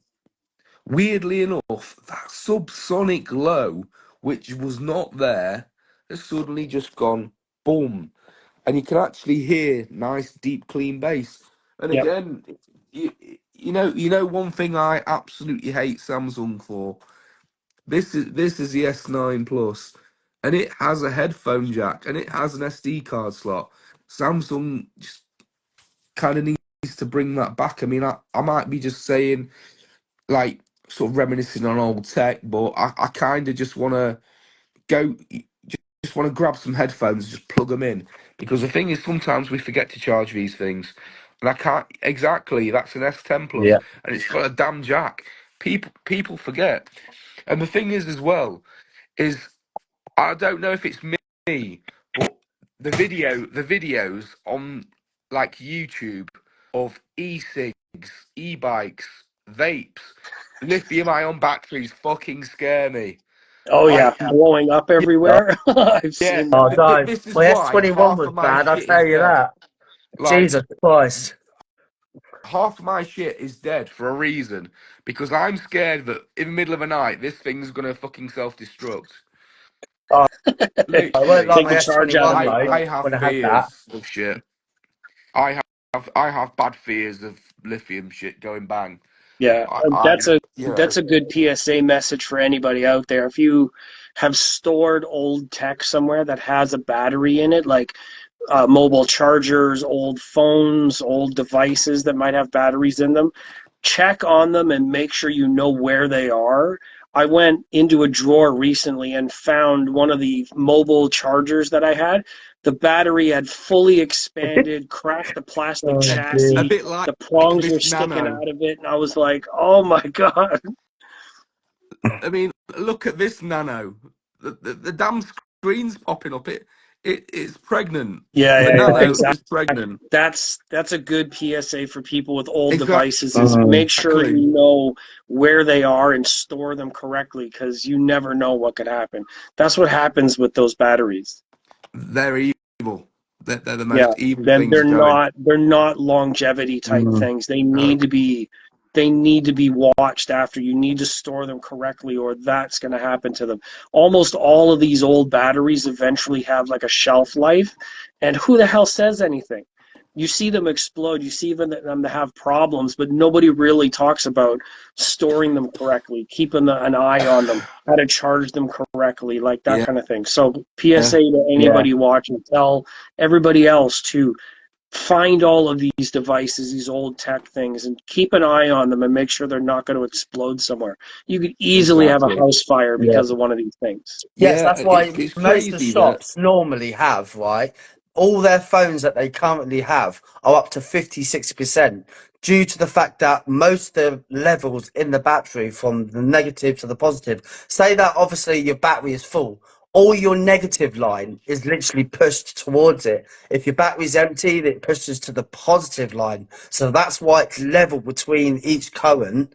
So obviously every battery that you have to store, like even if your phone has to be remain about 40 to 60% to prevent it from Yeah. overlashing on Yeah, overheating that's and what they everything like kind that. of said. A bit like this. This kind of doesn't hold that much charge. This is an old ass iPod, right? Mm. Um, but because I charged this to at least half and kind of stored it away. I mean, I've probably not used this iPod in say I don't know 3 4 years, but because when I recharged it, I mean when I last used it, I left it at 60%. Obviously, it died, but because I've done that, the battery didn't go bad. This is a problem when you kind of leave a battery to just deflate completely. Yeah. Yeah, That's what kind of screws them up. yeah. Yeah. Yeah, it's And the dangerous. most violent batteries in the fucking history of the 18650s. They are fucking violent ass batteries, and The amount of everything's I've got them. literally chucked and stuff like that in the fire is just unbelievable. When you They had were a like bonfire, rockets. we threw. Me and Shane had a bonfire at Shane's, and we decided it would be stupid and funny to throw a load of fully charged 18650s into the burning fire. They Yeah. shot off like a rocket. That's It wild. That's Mm. wild. it was pretty gnarly. I've It was done that with pretty gnarly. lighters before, but I've never do that with batteries. Batteries are so much It, more. it Literally, it's it's brutal. It's scary. Trust me, I can it's so imagine. scary. Yeah. No, thank you. the scariest Nah, thing going No. was when that S21 blew that's up. what I was talking about. I was literally on phone to you, Steph, as well, wasn't Yeah, I? And it was my literally phone had like a temperature problem every single time. 15 minutes oh, you need to turn the device off. Yeah. Like literally, it was prevent it from overheating every time. But then I was on the phone for you for 15 minutes, right?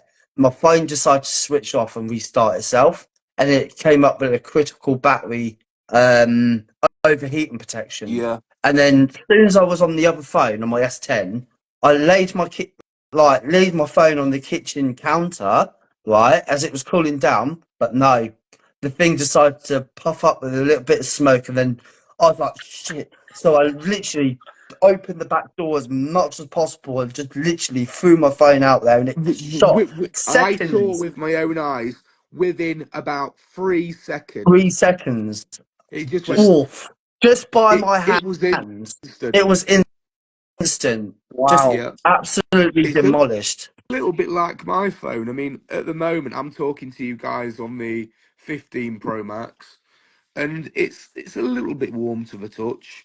People could say, "Why did I get the 15 Pro Max?" Because the convenience of this little bastard right here, USB-C.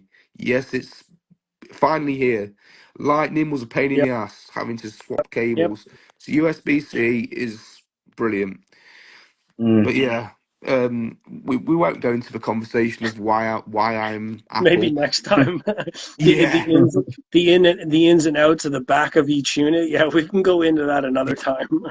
yeah. Mm. Why some of my charge cables only work in super fast mode when they're the other way around. Like, Mm. you motherfuckers. Oh I thought this was man, supposed to be a I've universal had plug. that for ages.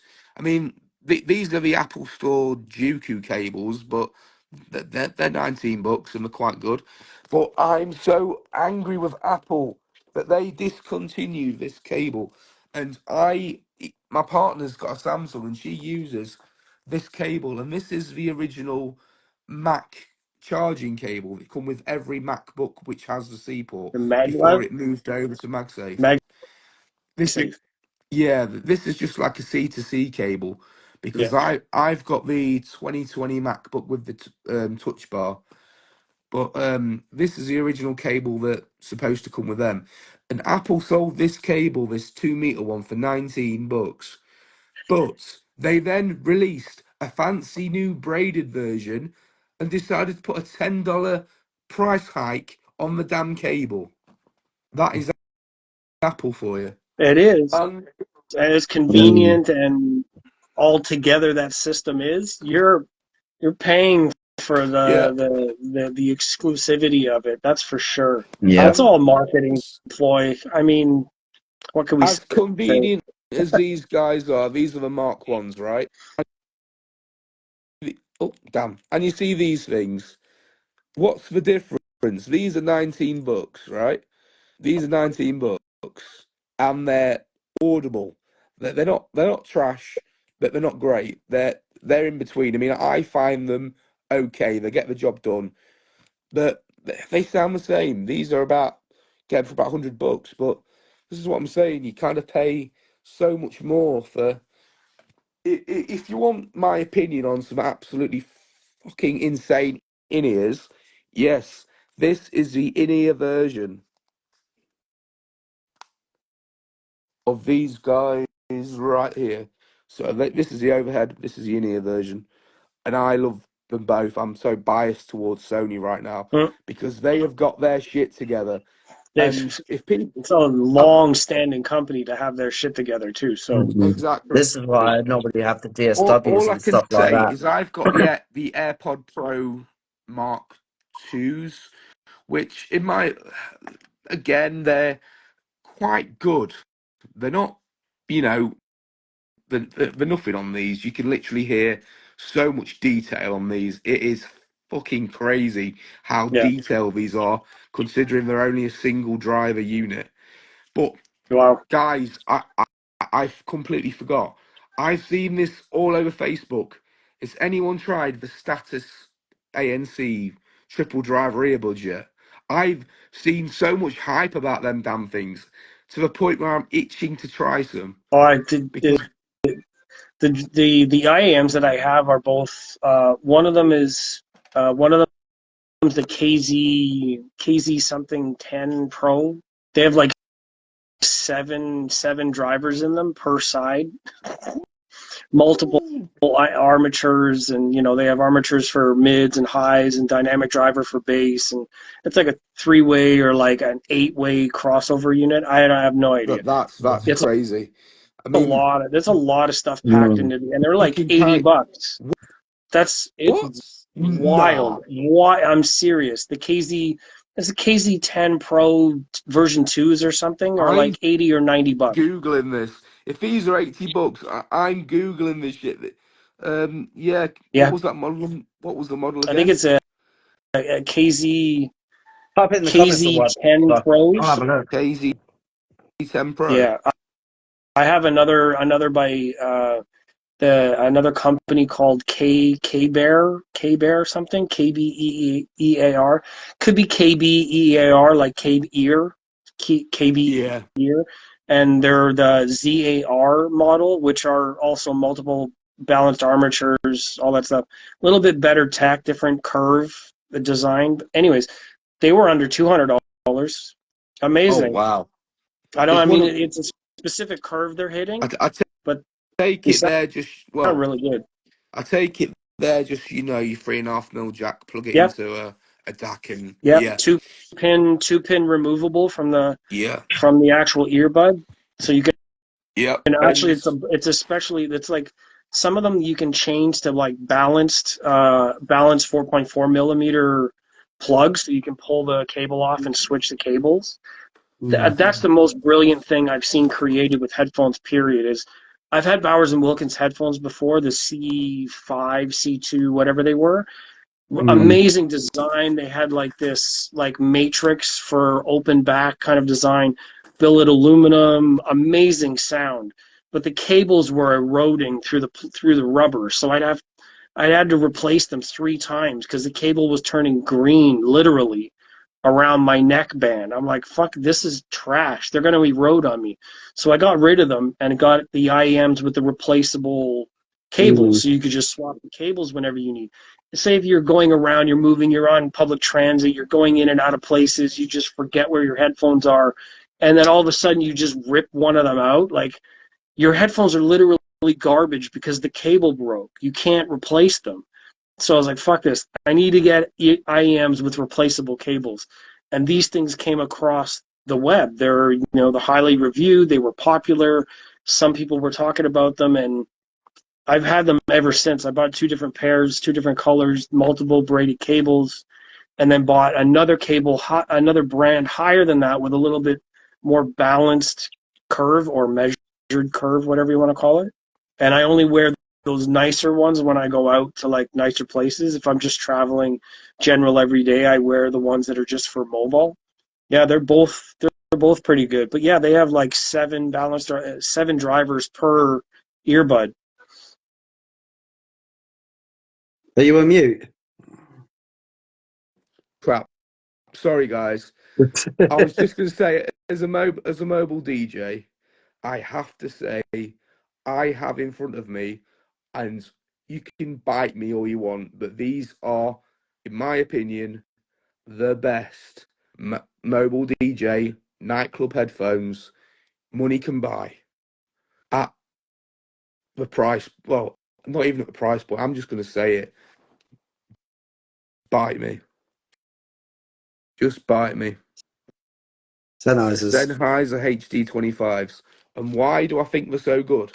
I broke it, but what people don't realize is every single damn part of these headphones are interchangeable. If these pads go, start flaking, you buy new pads. If your drivers start buzzing, you buy new drivers. Your cable starts crackling, you buy a new cable. Your headband starts cracking and creaking, you buy a new headband. Every part of the HD25s is interchangeable. And that is why I have to openly admit, as a mobile DJ, these headphones are the headphones to go. Mm. It's all You know, backwards. That sucks. Yeah, I know. But yeah, there's the Oh, wow. $65. 65. Nah, Do you no think you can way. there actually you go. send me the link through Instagram No message or way. something? That's too good to be true. Yeah. I'm See if you can I'm gonna actually send me try the this. link through the Instagram or something like that. Yep. Damn. And the next question is like, have you tried them like without a DAC, just plugged into say Yeah. an iPod and Yep.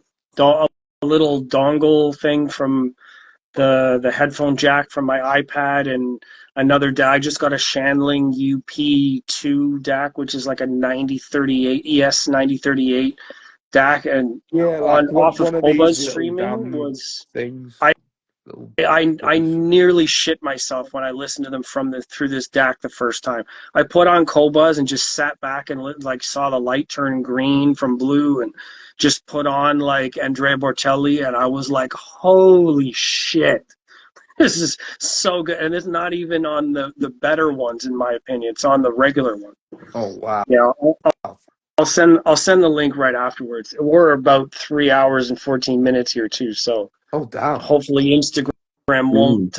won't toss this live stream out because we've had a really good time here. We've shared a lot of Honestly, information for people, and I'm thank you hoping Yeah. so that much Instagram for will hold on to sort this. of If coming I on. can, I'll load it to YouTube as well.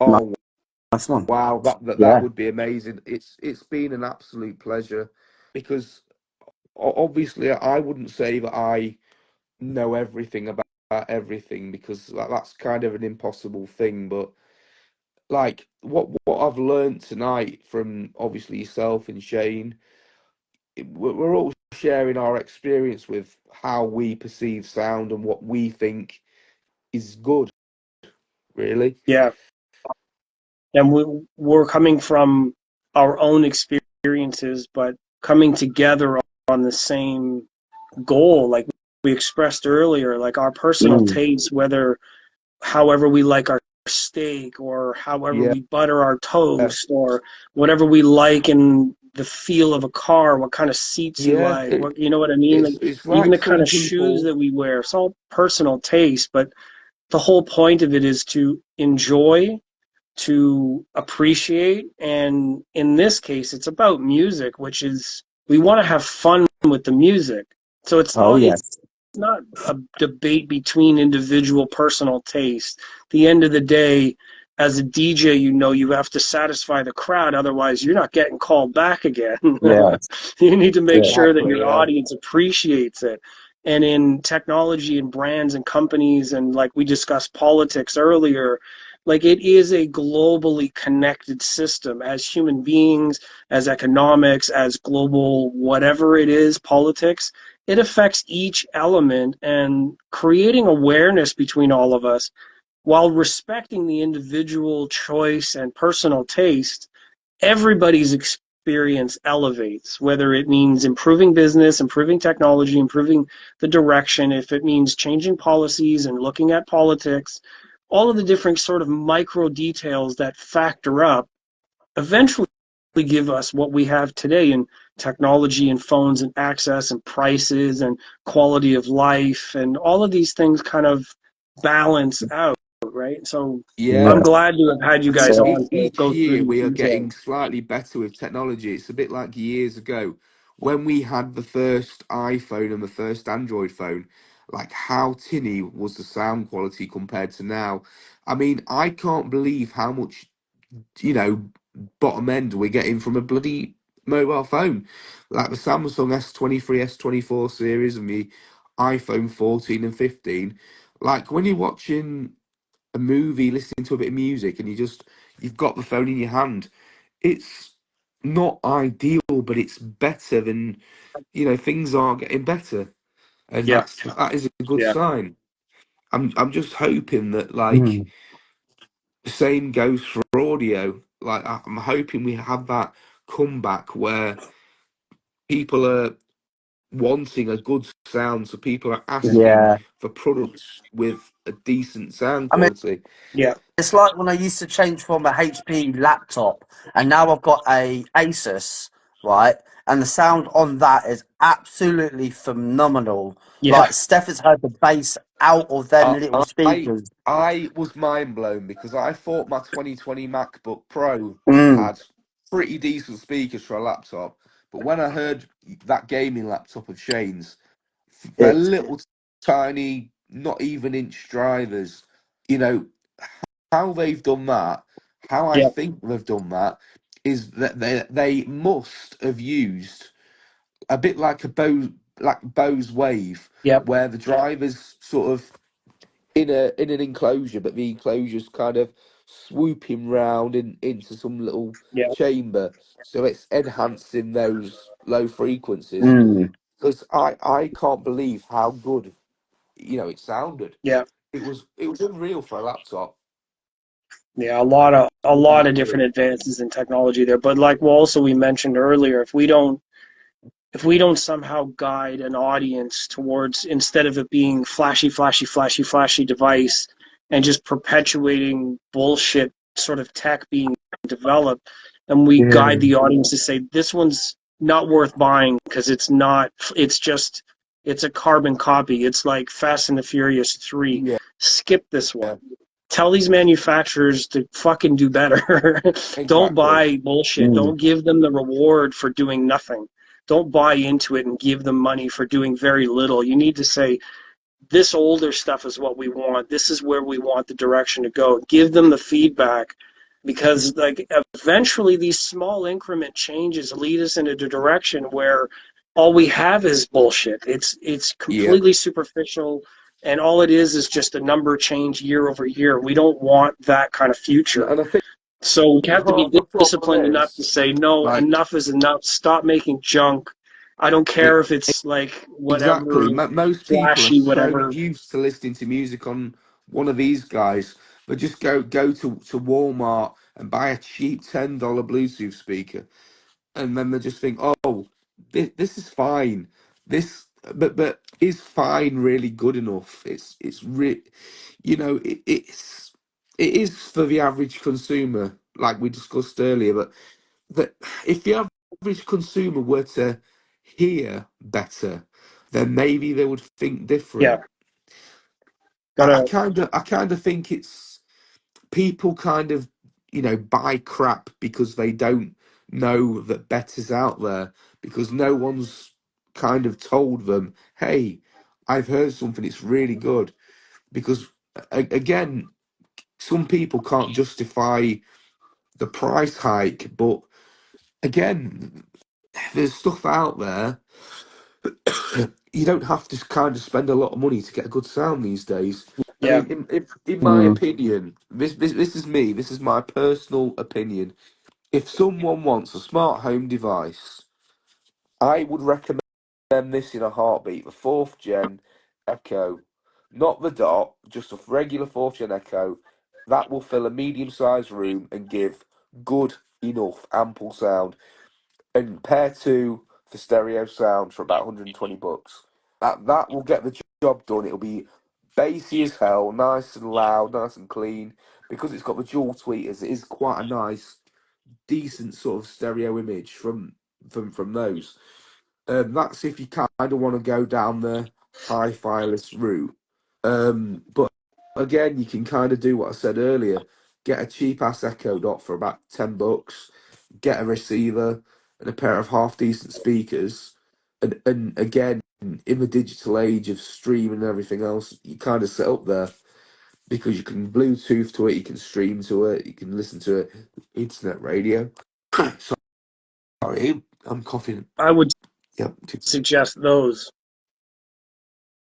Kanto Aura speakers. They're Oh like wow, they look a little three and a bit half like inch, the three and a half nice. inch driver, dual speaker setup. Hold on, They look cool. they're like a Oh mini man. JBL, and they have white. They have I think Ethernet connectivity, Wi-Fi capability, Bluetooth connectivity, optical input, all kinds of features. Subwoofer output. Oh wow. mm, Everything, yeah. They look everything beautiful. basically in a little tiny desktop speaker. very, very inexpensive, capable subwoofer option in the future. I mean, I know I like the idea of small speakers and high capability. This is a thing. Most people don't actually realise that sometimes a smaller driver can reproduce things a lot more accurately. But yeah, $400.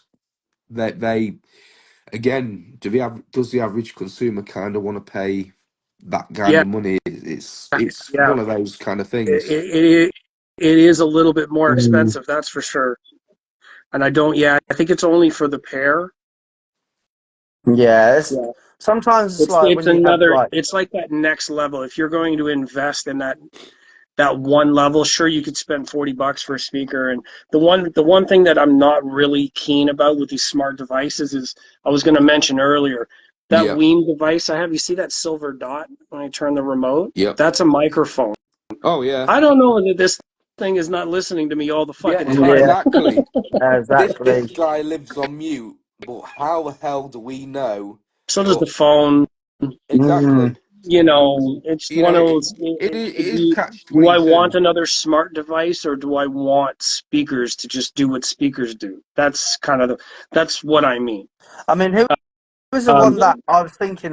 Like, I was thinking, like, oh, I'd never get something like that. I'd never get a smart device like that. Like, obviously, like back when I think it was about 2020, right? 2021.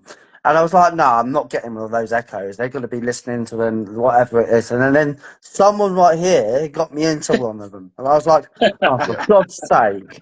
But it comes to that certain facts, like when you want to stream something, like on Spotify, you can actually have all speakers and you can actually dot them around the room. And yeah, fair enough. This And is obviously, I've kind got of my stereos in every my room, little right? argument in a way that for not a lot of money you can have a pretty decent multi-room audio No, setup yeah. for Spotify. I yeah, mean, I I bought mean, like £10 yeah, each, like 10, you know, Yeah, yeah, and like I third plugged gen most of the Echo Dot. systems in.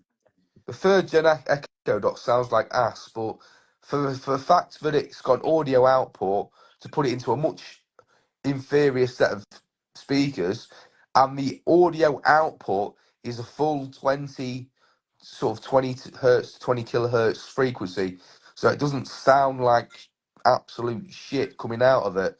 The only thing I will say is with like weirdly enough, the Echo Show 5 I've got distorts some full volume on the output, but on the Echoes, on the little dots, it doesn't when you turn it all the way up. But I don't know. It's one of them weird things, but depends on your audio source because sometimes when you max in the gain of something like that, it can kind of clip the output, so you kind of got to be careful with that.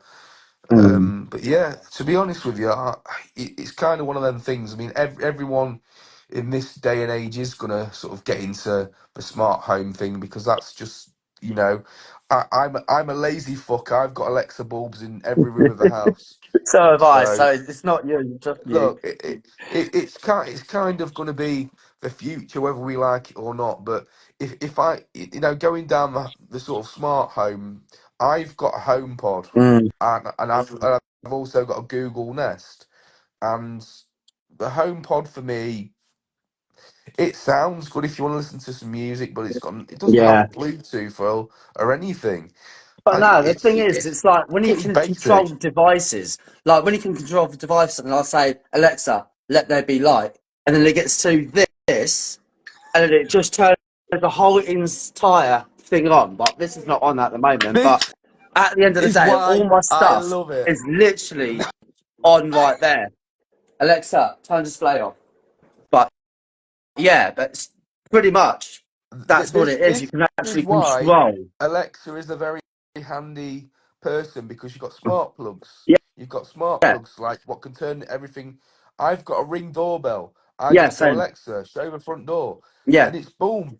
It's like people have got like have had their doubts about even with bloody Fire TV sticks and everything like that. exactly. Like, you It's know, like, yes, there's always going to be that witch tale of, oh, she's going to be listening to me. But then again, so's your iPad, so's your so's a Apple phone, Watch, or so's this is like what your I mean. watch and shit like Your that. laptop. yeah.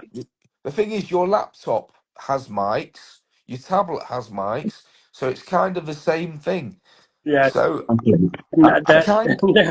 I So kind of get I it. have to say that it was mostly a Yeah, sarcastic argument point, because anything with a microphone today attached to a yeah, network yeah, had the theoretical potential. It's more yeah. about like which brand makes it, where's the That's it. network addressed to, some of that stuff. The reason why like some brands were not allowed in certain regions. I mean, who knows? I hope they're It, listening to me. The shit yeah, that I talk about half the Yeah, time. it's a little but bit at the like, same time, I wish I could actually go back to these generations at some points. oh, But Yeah. you yeah, can't. You're Nokia literally stuck. 3310. oh man. Literally, It, you're literally stuck. Like, to be fair, say for instance, like, watch this, right? I've literally got a whole collection of like Sony Ericsson speakers right here that Oh, I've repaired nice. and stuff like that, right? These had foam rot. These, I'll get into the glance of it, but these had foam rot. Then I had some other ones that had foam rot, and so whatever. Oh, yeah. I bought Yeah. a load of these ones in bulk, and they've got rubber surrounds. So I've literally repaired them with rubber sounds in each of every speaker that I've actually got. Awesome. And, you know, you just repair things that you basically, well, obviously you can afford it, but, you know, you like to yeah. repair them and, you know, give them To another try. to be fair, I'm Yeah. still gonna stick with exactly what I Just said. like the It's like tannoys that I've actually replaced the surrounds on. yeah. Like, I bought a set of tannoys for 40 quid. Come on. They're like 2 grand, like, for selling Oh yeah, price. they are. I, And I've actually like I got, like, say, you know, I'm still sticking with what I say because like for my sister's birthday, I've got her a fourth gen Echo. The reason why I've got her a fourth gen Echo is because, like I've said in the other argument, has she got the room? This is another argument as well. Have people got the room for loads of speakers in their place? You know what I mean. It's kind of that. mm, And for argument's sake, if people want to argue and say, "Oh, well, you're not going to get stereo reception," like stereo imaging, mm. get Yeah. bloody two of the damn Well, things. That's what I mean. yeah. But look, for the sake for argument's sake, this isn't a lot of money, and it's going to get you something which is going to sound better than what's coming out of half the crap now.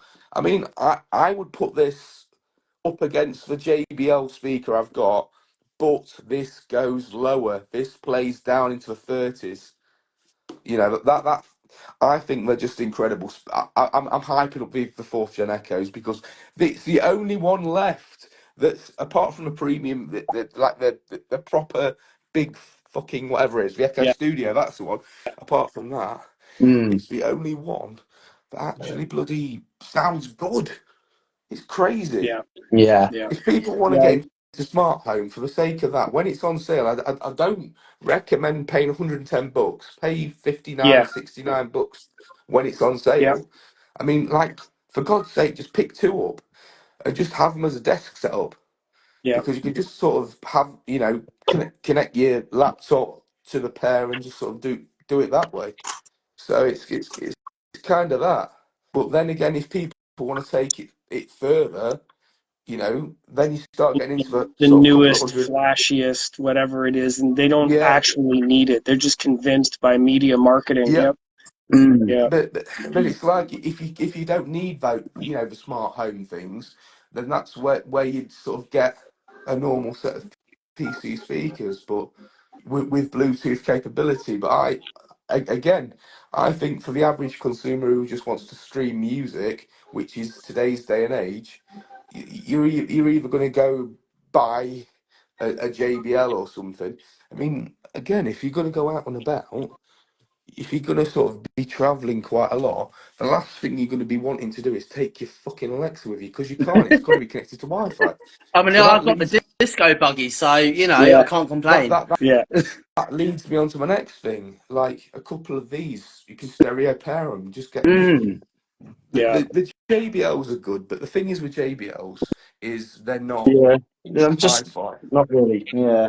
They're I still feel bad for they're that poor thing. convenience music players. They're not hi-fi players. No, they're I not. don't I don't want No. to I don't want to be a snob about it, but No, they're I not. do want to be able to distinctly label each one of the kinds of devices. Bluetooth devices are convenience players.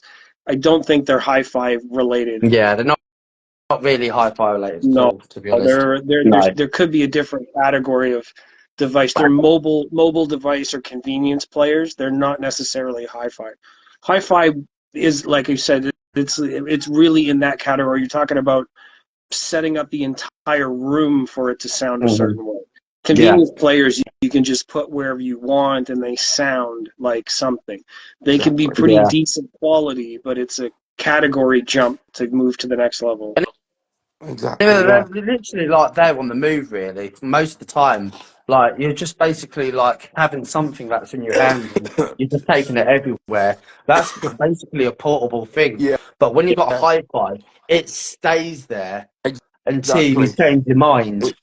Like these It's kind of DSWs right here, right?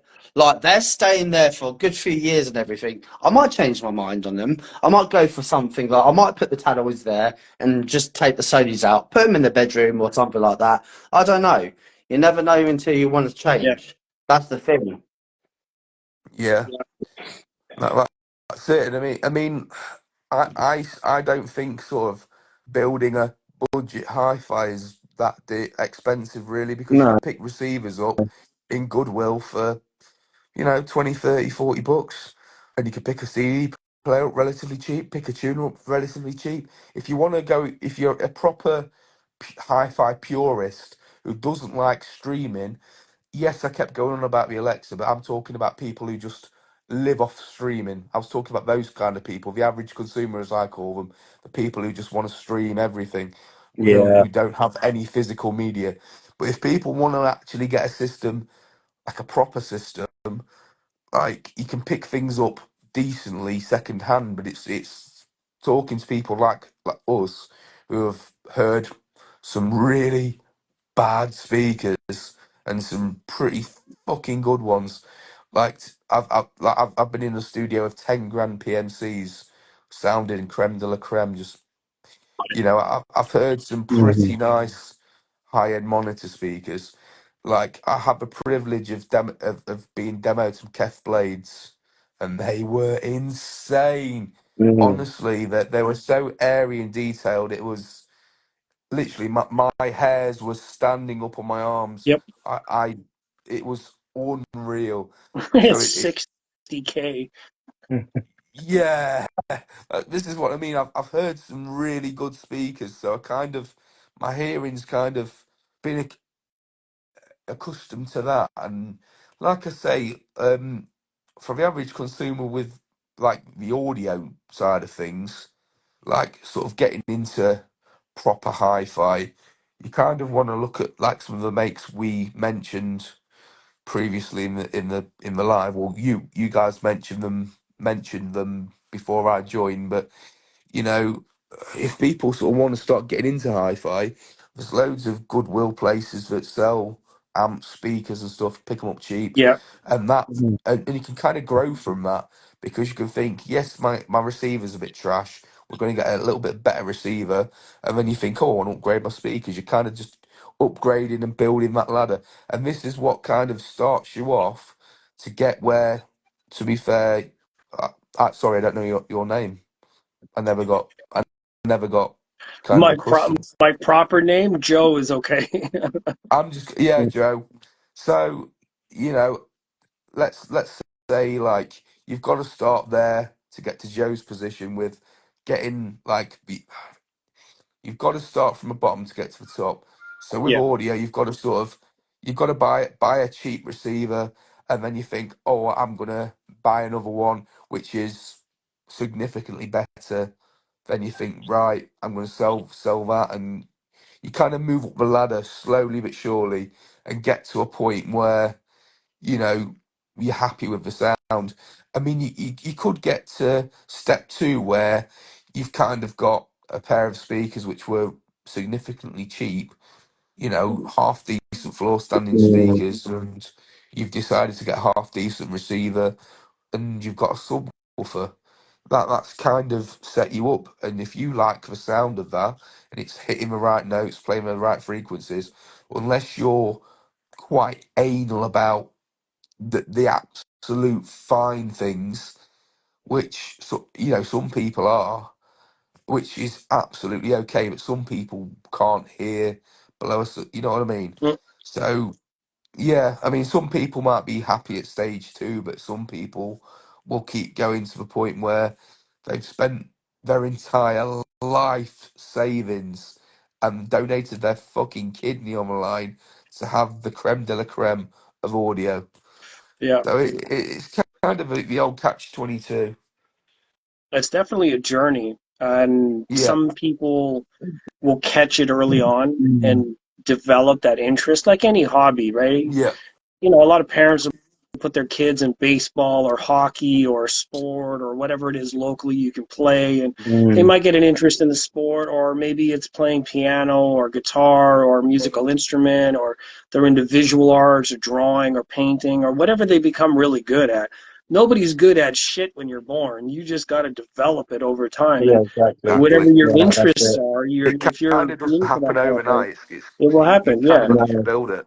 It's what people And go there's to school for, there's used college, sales get kits for all educated. of it, for sports equipment, for art supplies, for movie equipment, for camera gear. There's used equipment I mean, there are rules for used equipment too. Some things you want to buy new because of the quality and longevity of such a thing. Yeah. Some things you want to buy used because you can always upgrade, and the quality is, you can check for it, you can verify for it. Like, used speakers is a fairly easy thing to get into because you can just listen, check for certain wear and tear, and then that's it. You just move from there. Mm. Electronics, we don't know. Power supply failure, technology obsolescence.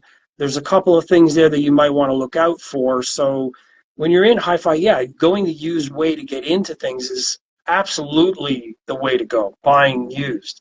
The thing is, Giles was here. He said right. exotic for Mm. the erotic arts. I don't know what kind of used things you want in those terms. I mean, all those toys, if you want to buy those toys used, Giles, go for it. I'm Oh not having God. any of that Yeah. around Oh here. The God. thing is, That's right, a I'm topic not for going to another get to day. that very high bit of that circumstance of audio, though.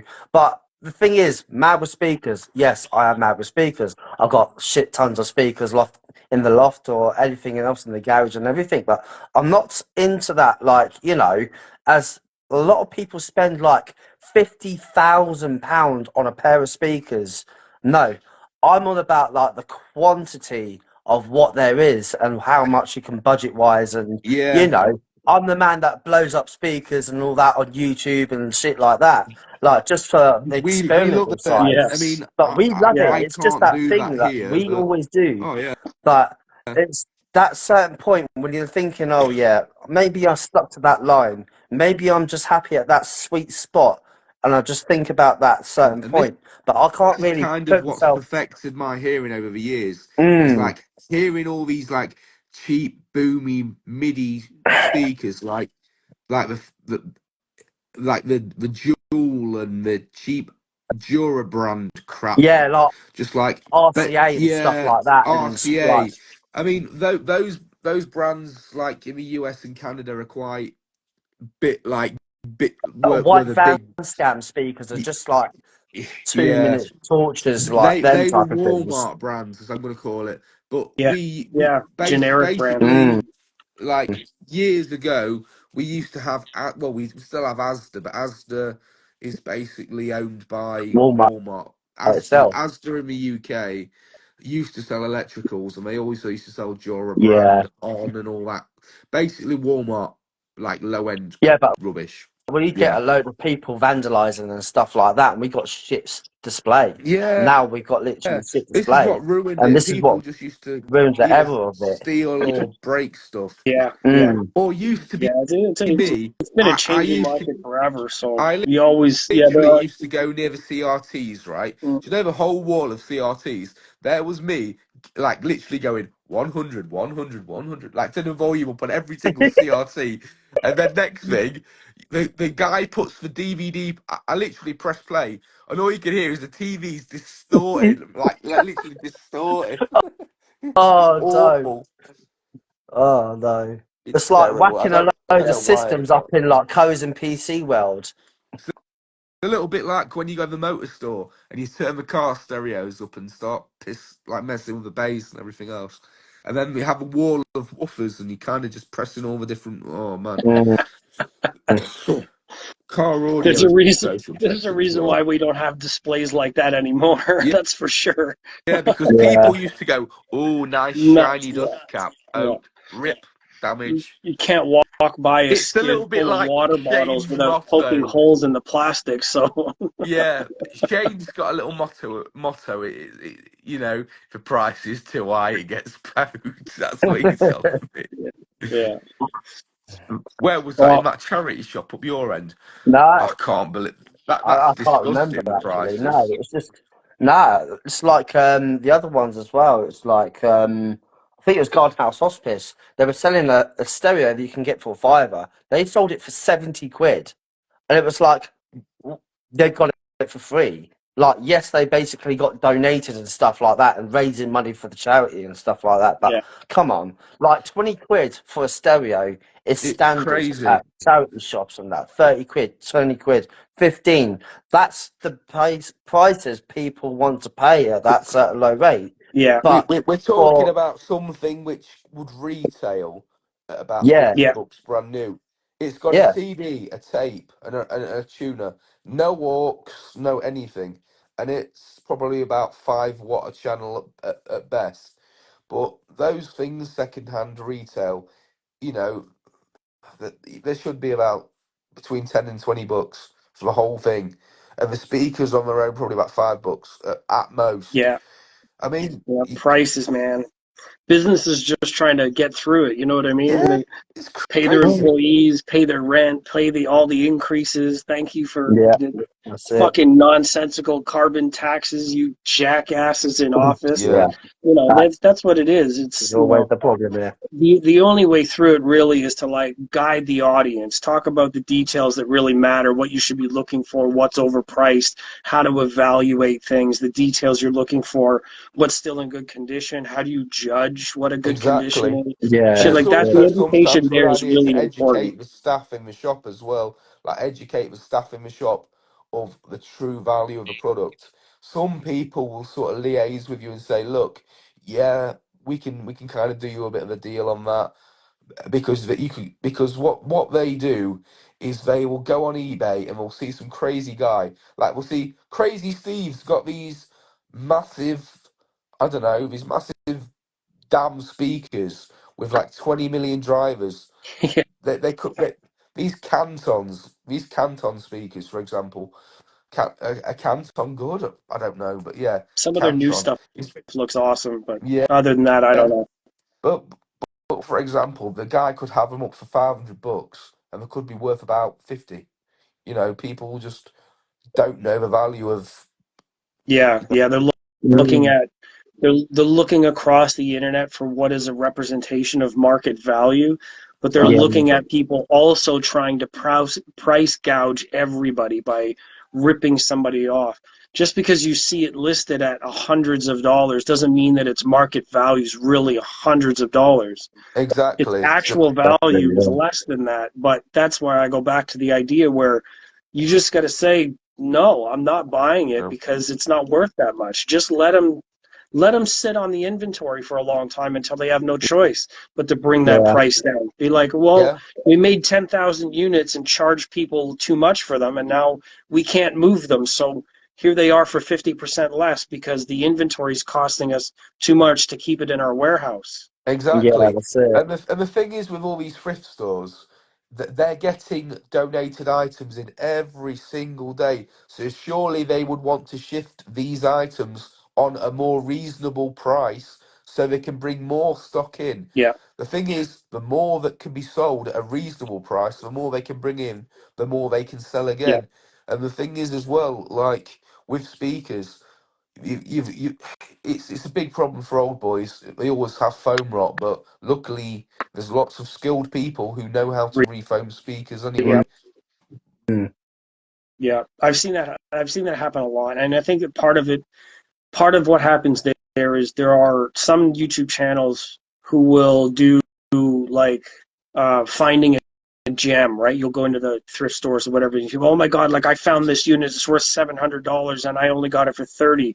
You think some of these thrift stores haven't seen those videos and went, oh shit, we sold it Yeah. at way too little. Let's overprice them now. And And then this see is what kind of where shit's hit the fan, because I kind of sometimes feel like some things are kind of like best being under the belt in some respects, because you can kind of give too much oh away and yeah. say, yeah, because it's like if I say my local charity store, like it's weird because that particular store, I'm not going to mention it because they could even watch, but like I'll give you an example. They had a pair of Sony speakers in there, just trashy, boxy Sony speakers, five bucks, £5 in the UK.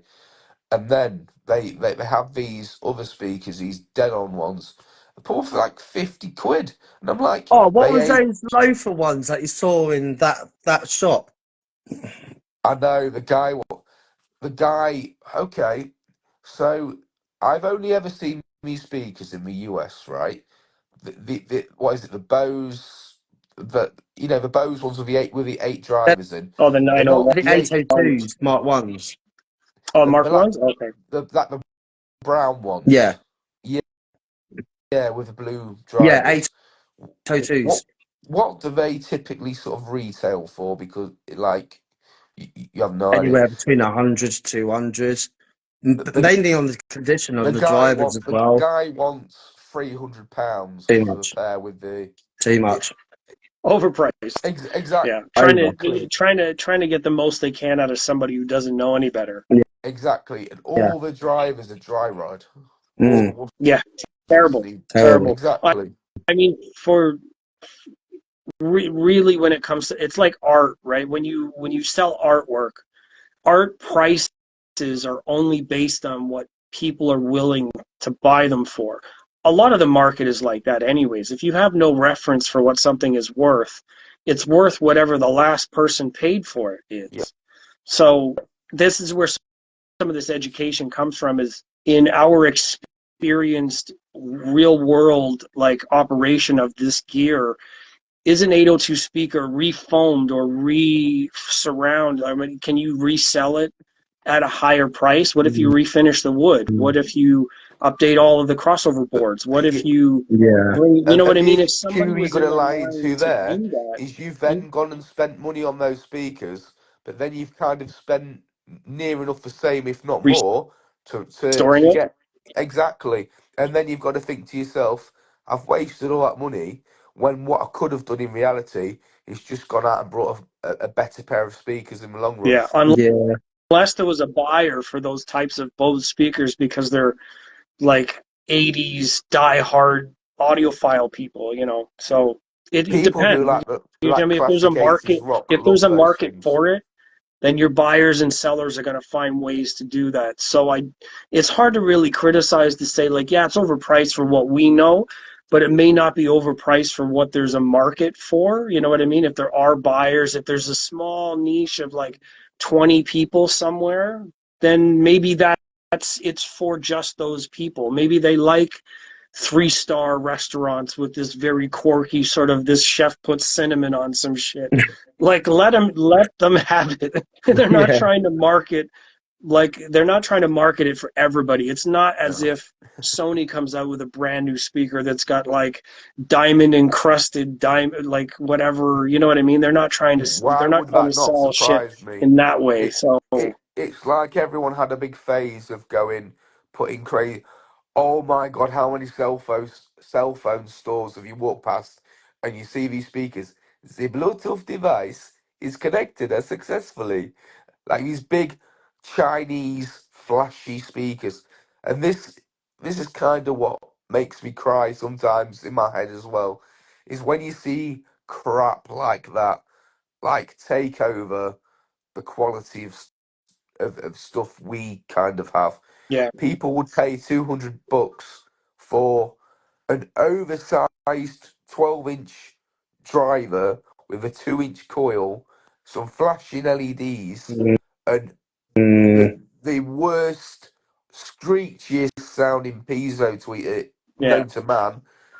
'Cause- The horrible, creaky, resonant plastic. Oh, there's so many bad things I could say about those speakers. Yeah, it's like And you're paying that person, $100. that bought them speakers from cash converters, right? And then ended up giving me a good, Oh nice no! ransom after that.